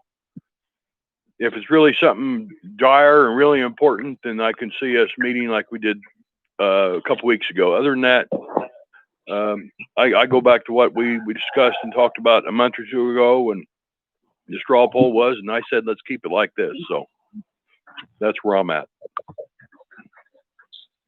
Thank you, Alderman Strebe. Chairman Ford? Thank you, Ms. Monson. I actually went out for the first time to downtown this past weekend. I was really, I guess, mad because of people that did not have masks on. I had my mask on. My wife had her mask on. We both have colds now. So is that something that's, you know, a virus? I don't know. I mean, I've been tested, but anything else. But I would strongly recommend, especially as Alderman O'Kane said, Alderman Johnson said, I mean, I'm at that age where I'm scared, you know, I'm scared for my own health and well-being. I mean, I try and take all the precautions I can do. I try and wear a mask wherever I go. And I only go when I need to go. And we will spend, what, 50, 60 grand on computers and things that we will hopefully have in the next month to where we can actually visually see each other. We can actually communicate one-on-one. And it would be my opinion that we keep things the way they are. We meet by, I don't like the Zoom teleconference, but if we could get to where we could actually see each other, I mean, that's how most of my other committees I'm on is how we meet. We do it visually through Zoom. And I just think it's going to get worse before it gets better. I just, with the kids going back to school, and you see the reports from the county health department and everything else, the schools are finding all the positivity cases. It's, I hate to say the old cliche, better safe than sorry, but I think it's better safe than sorry. I do agree that, yes, if we do, I mean, the in-person meeting on the 7th or the 18th was necessary. I think the social distancing was good, you know, but my gosh, you know, it's scary. It is. Most organizations I belong to have canceled everything for the next year, as far as any kind of reunions or meetings or anything else, just because it's going to all be virtual because of this pandemic. And I think we need to keep on the course we're doing right now. And I don't believe, I remember years ago when the county, there were some people who vacationed in Florida and somehow they got the vote by call-in, but, you know, it's, as long as we have this available to us as far as Zoom and different things, I'm say, let's stay at home, guys and girls, and all my older alderman friends that, you know, it doesn't take much for us to go down. So that's just my opinion. Thank you, Chairman Four. Chairman Foster? Yeah, I'm here. Well, first of all, it's like Fiddler on the Roof, on the one hand, on the other hand song, because the truth is everybody that spoke tonight has a good point in both directions. Myself, you know, I'm going to be 84 next birthday. I've had cancer treatment. My wife has a severe immune disorder. I try and wear my mask whenever we go out in public. I hardly ever go into a store, but she goes in all the time. But we know that if either one of us catch it, we're goners. And the truth is, something's going to kill all of us, in case, I don't think it's news to anybody. But I guess the point is that there's got to be a happy medium that may work. Now, about changing the rule. The legislature could easily change the rule. They don't have to have a big bill. They simply add it to whatever they're running through. It could be changed next week. They have to understand what we want is some kind of rule that if you have a malady that you have a high possibility, or you're a senior, you see, or you can get a statement from your doctor, either one of you, that, we could be at risk. Or however you want to say it. If you call up either one of our senators, I would call up our senator and our representative and say, see if you can get this tagged on any bill. That's what they do. They tag it on. We could get it passed next week. Just a little clarification on it. And we don't have to tell you guys did it wrong. I just ask for a clarification, because we got people that are at risk that may not necessarily have to put themselves at risk, because they could call in.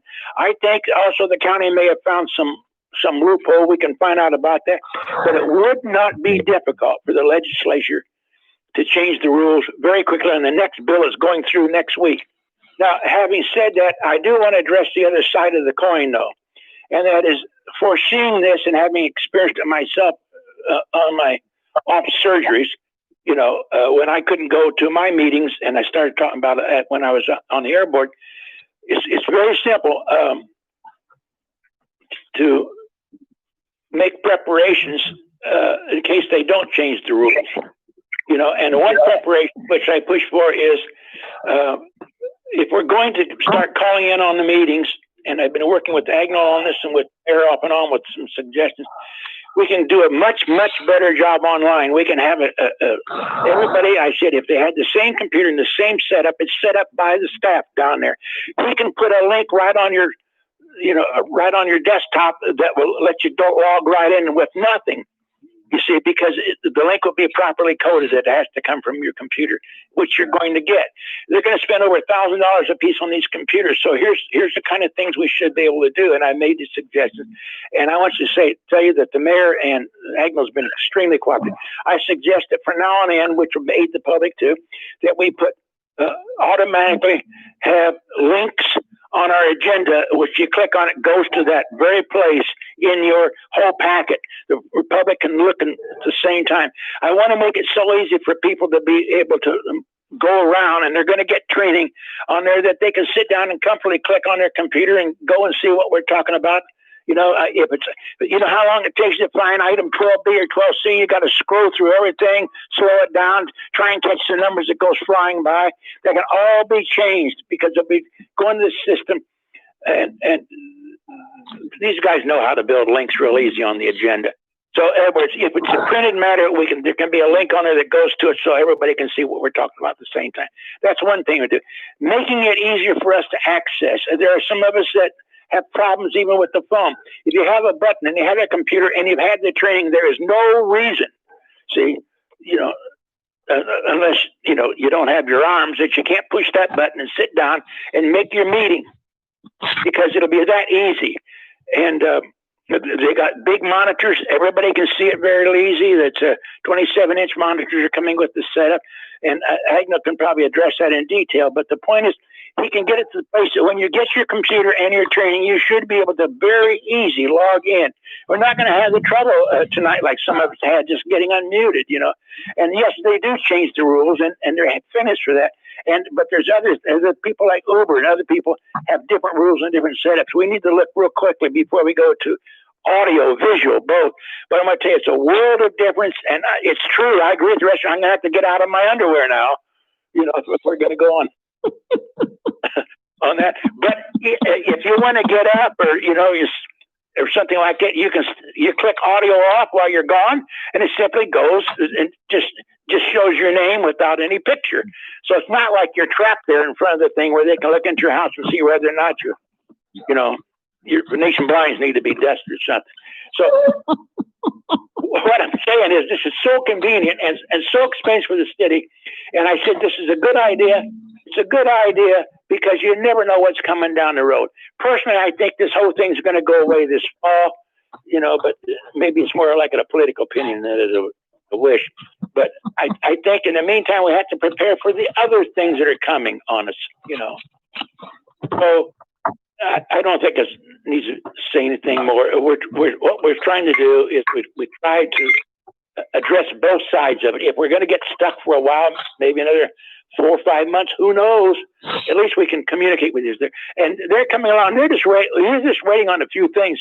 I think the hardware has all come in. So we're further along, and the mayor's right. We probably won't have them in September, but we might be able to start some of the training, and I volunteer to help even to go out to your house and wear my mask too, if you need help. But I think you can train 3 at a time, or you can have an online training course on your new system. We all have to know how to get on first to watch the training, so we can work that out too. So that's about the only thing that I wanted to add to it. Is we're trying to allow for both sides. As far as going to the meetings, though, I think we can get the state to add a codicil to anything pretty quickly. Just somebody has to call our congressmen and senators and tell them, because if it's our problem, it's every other city in the state's problem. That's all, Mayor. Alderman Foster has gone much deeper into wardrobes than I ever imagined. Thank you, Chairman Foster, Vice Mayor. Alderman McMahon? Oh my. Okay. I just think we need to do what keeps everybody comfortable.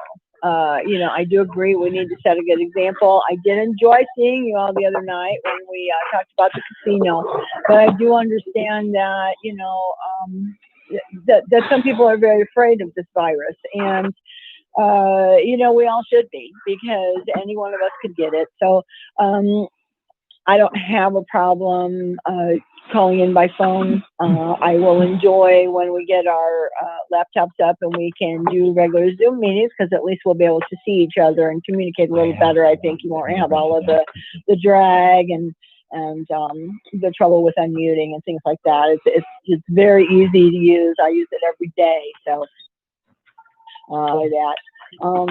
So for now, I think we need to stay status quo. I think, though, Mayor, that maybe we could meet like this for committee meetings if there was something that you really wanted to speak about. I do think it's a good idea to talk about things where we have a little more input from the department heads.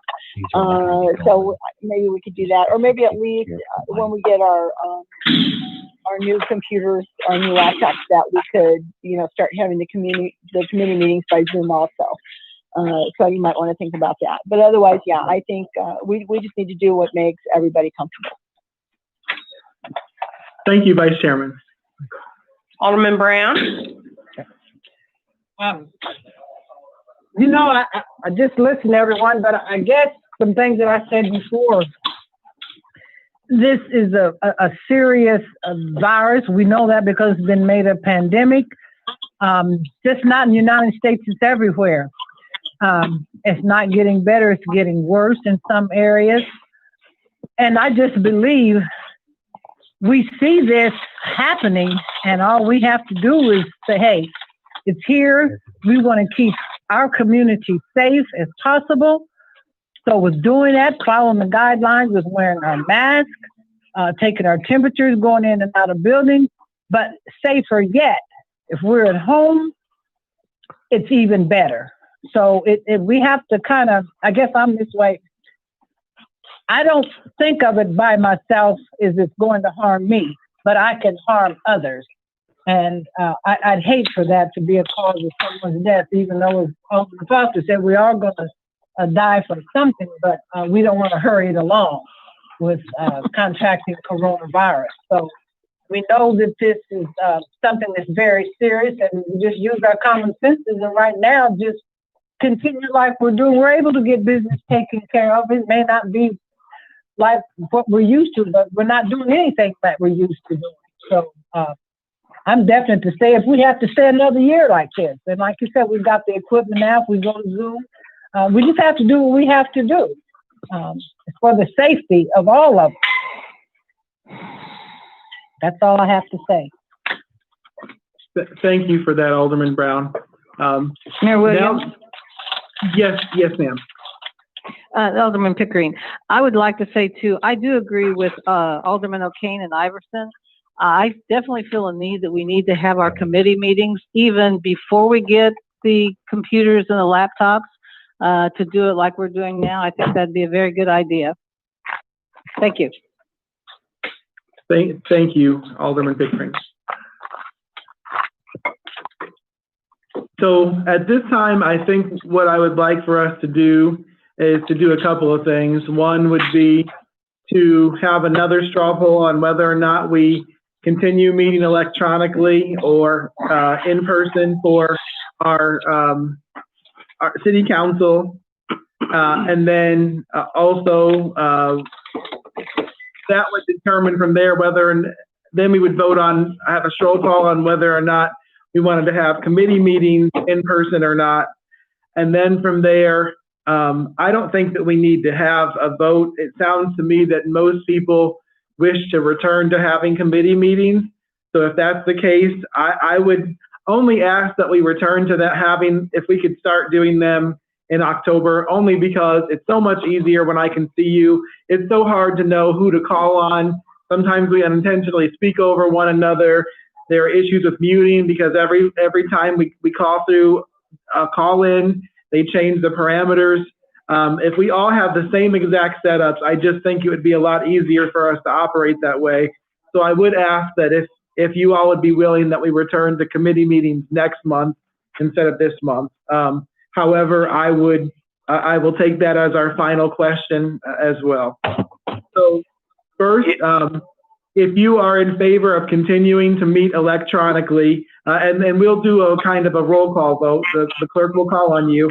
If you wish to continue meeting electronically for now for city council meetings, please say yes or aye when you're called upon. If you would rather meet in person, say nay or no. Madam Clerk. Alderman Williams, Yes. Troya, No is in person? No. Yes. Pickering, Yes. O'Kane,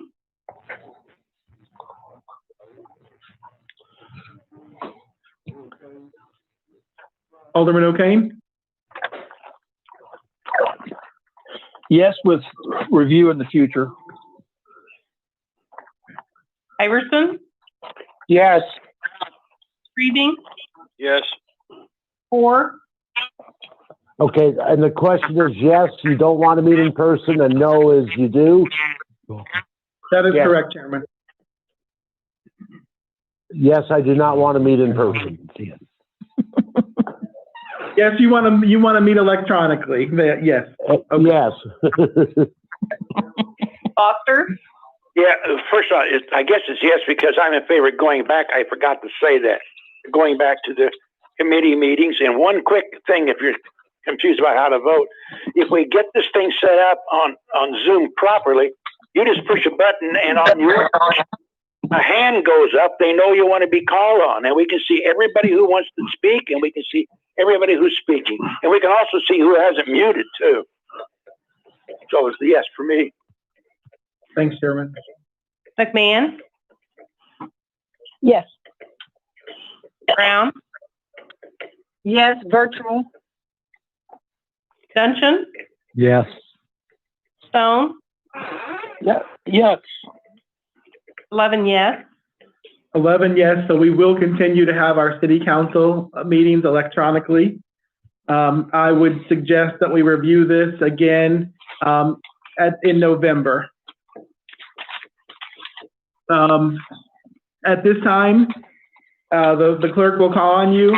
Again, if you would like to continue, if you would like to have committee meetings electronically, please state yes. If you would like to have committee meetings in person, please state no. So again, if you would like to have committee meetings electronically, please say yes. If you would like to have committee meetings in person, please state no. Madam Clerk. Alderman Troya, No. Pickering, Yes. O'Kane, Yes and no. Yes.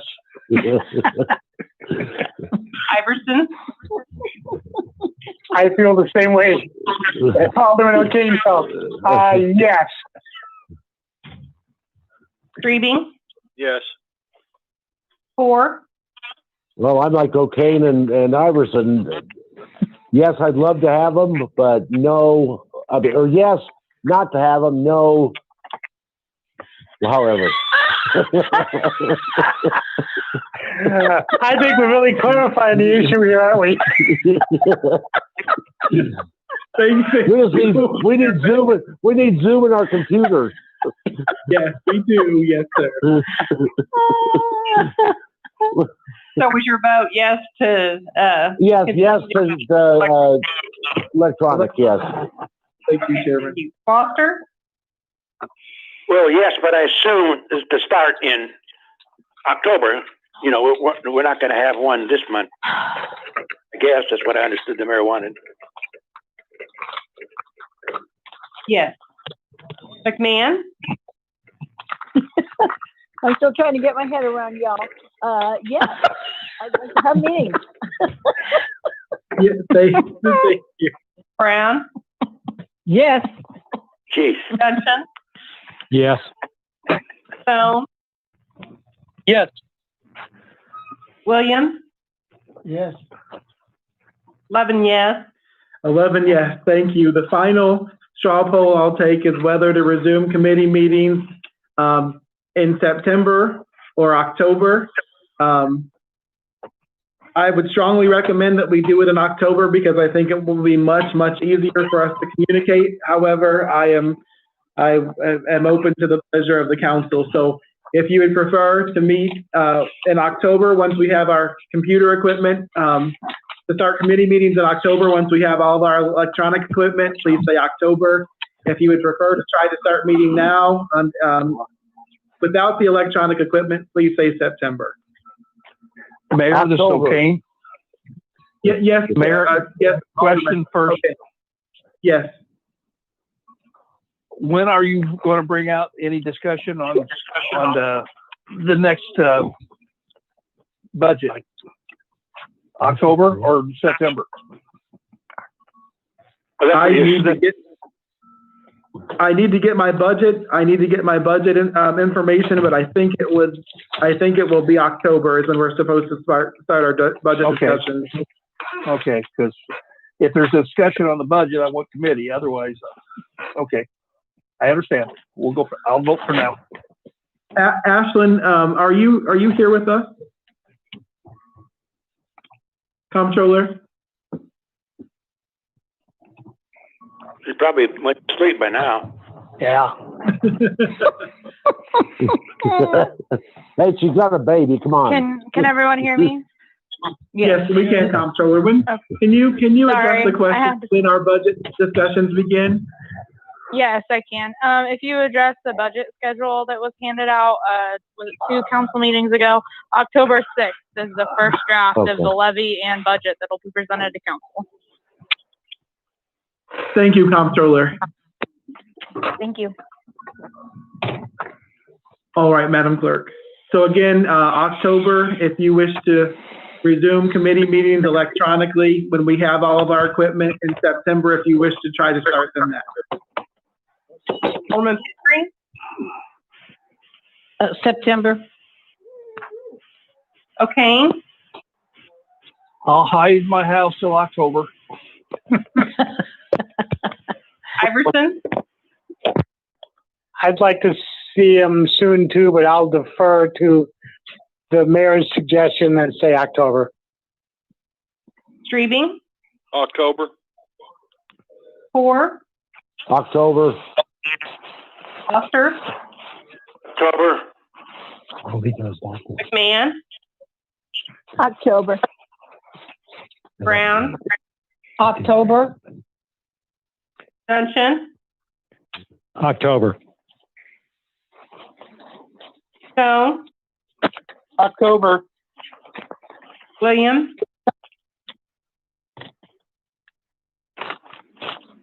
Alderman Williams?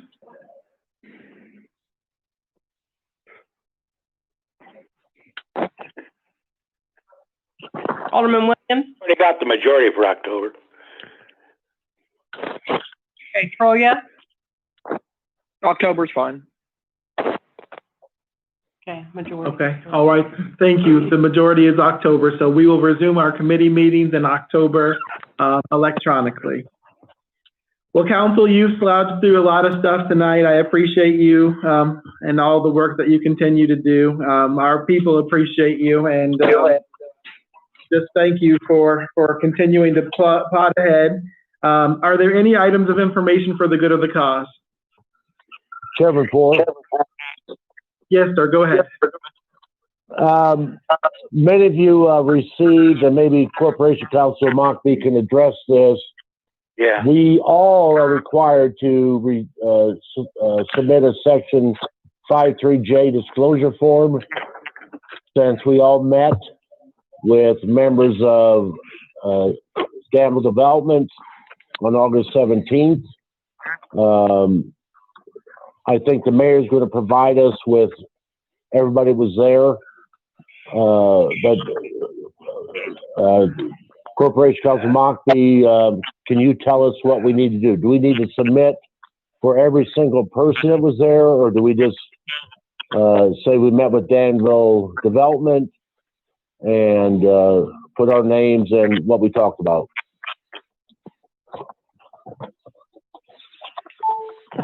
Yeah, I have already submitted, as far as the August 18th council meeting and the August 17th pre-meetings, a disclosure on behalf of everyone that I signed. But I do believe that you still should individually do that as well, because there may be things that I'm not aware of. So I tried to cover that, but I do believe if I tried to give you a form in that email I sent, that may be helpful to guide you as to what can be said in that disclosure. If you send that to me through email, you drop it off, or just get that to me some way, I will pass that on to the board. Okay, I get, because of what it says, it asks for each individual person. Oh my goodness, somebody's on. But it asks for each individual person with whom communication was made. Does that mean, could we just put Danville Development and their people, or do we have to list Jimmy and Lou and everybody else? I personally think you need to list the individuals. Okay, so the mayor, you can give us each individual that was there at the meeting, including the steering committee people, so that, is that how we do it? Yes, sir. What I'll do, Chairman, is I will have Corporation Counsel email you who all of the representatives from the Tuesday City Council meeting that were there, their names, and then also we'll also email, or actually I'll have our clerk Monson send that to you. Okay, so that'd be the steering committee and everyone that met individually on August 17th is what we really need to submit, correct? Yes, we will send you the names of the individuals, which were Jimmy Wilmot and Yuri Basin, but we'll send those to the aldermen with the date specified of who the Danville representatives were that were present. Yes, okay. sir. And so all we do is just say we met with them, we discussed what their proposals were for the Danville development information, and that's about it, right? Yep, I mean, it's just a quick summary. You're exactly right. Just on this day, we met with these individuals to discuss the Danville casino development.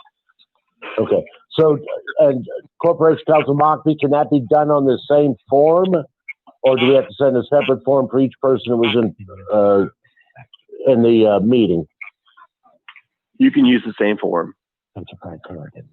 So just list them all where it says name, put everybody's name, and then company would be Danville Development, and then what it would be, would it be investors, or would it be for job title? What would go there? Well, maybe you can just send it all to us, tell us what to do. Well, what I will do is I will create a sample, and I'll create a sample. I'll have council review it to be sure I'm on track, and then I'll send that to y'all by the end of the week.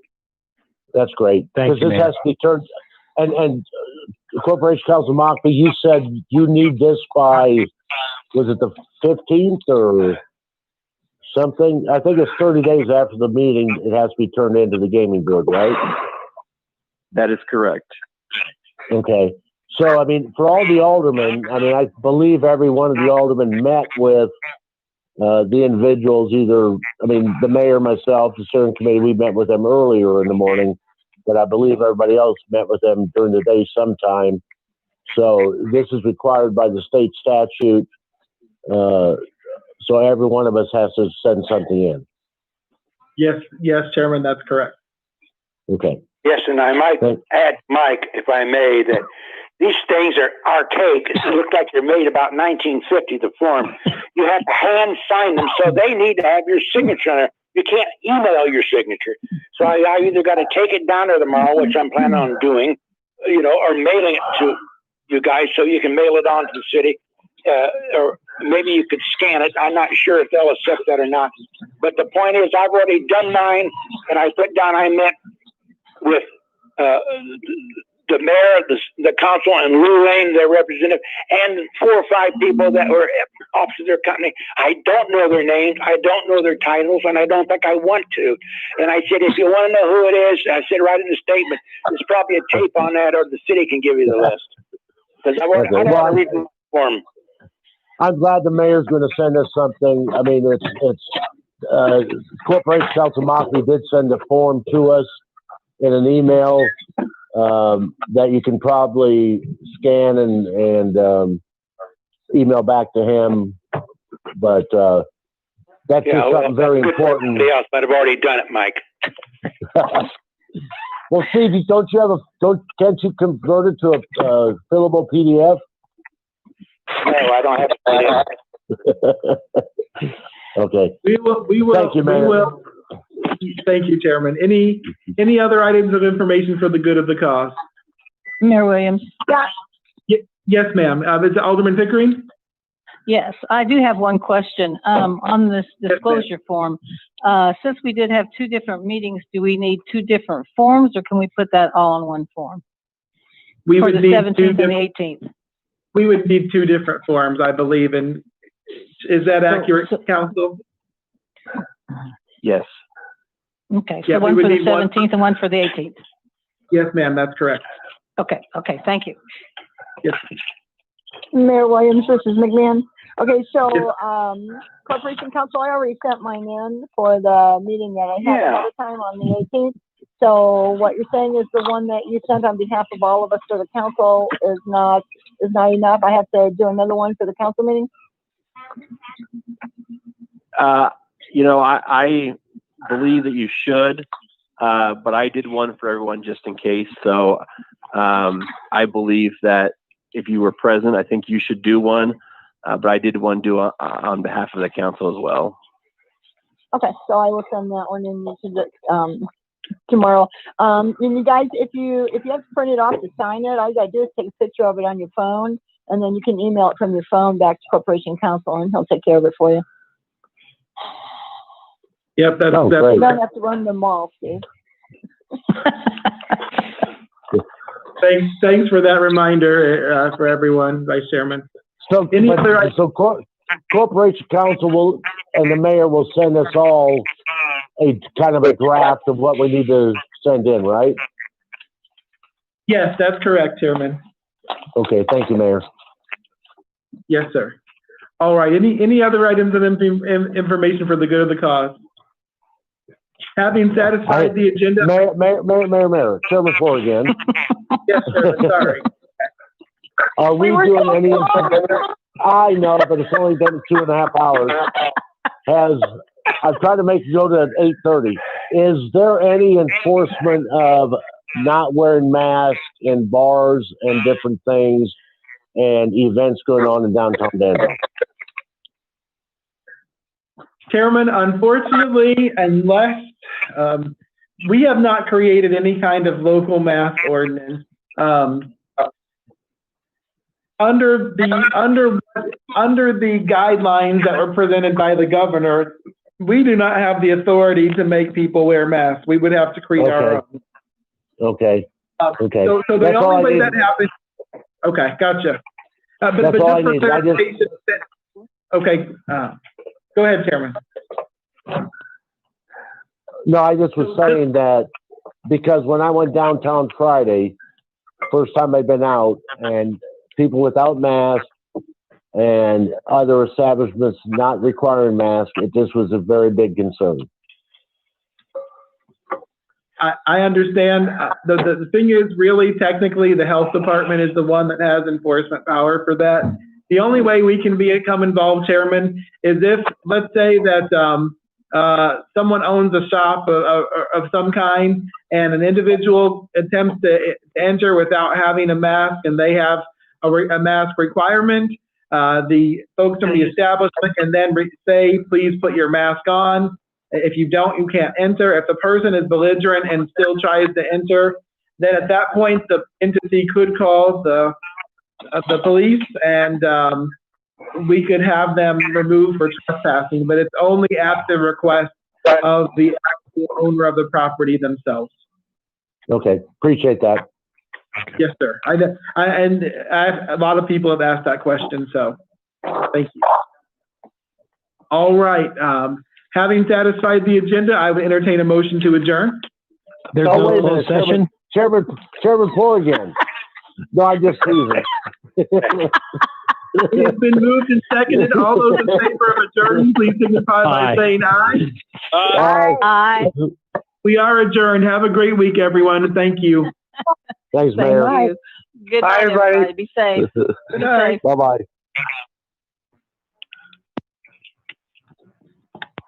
Mayor, if you're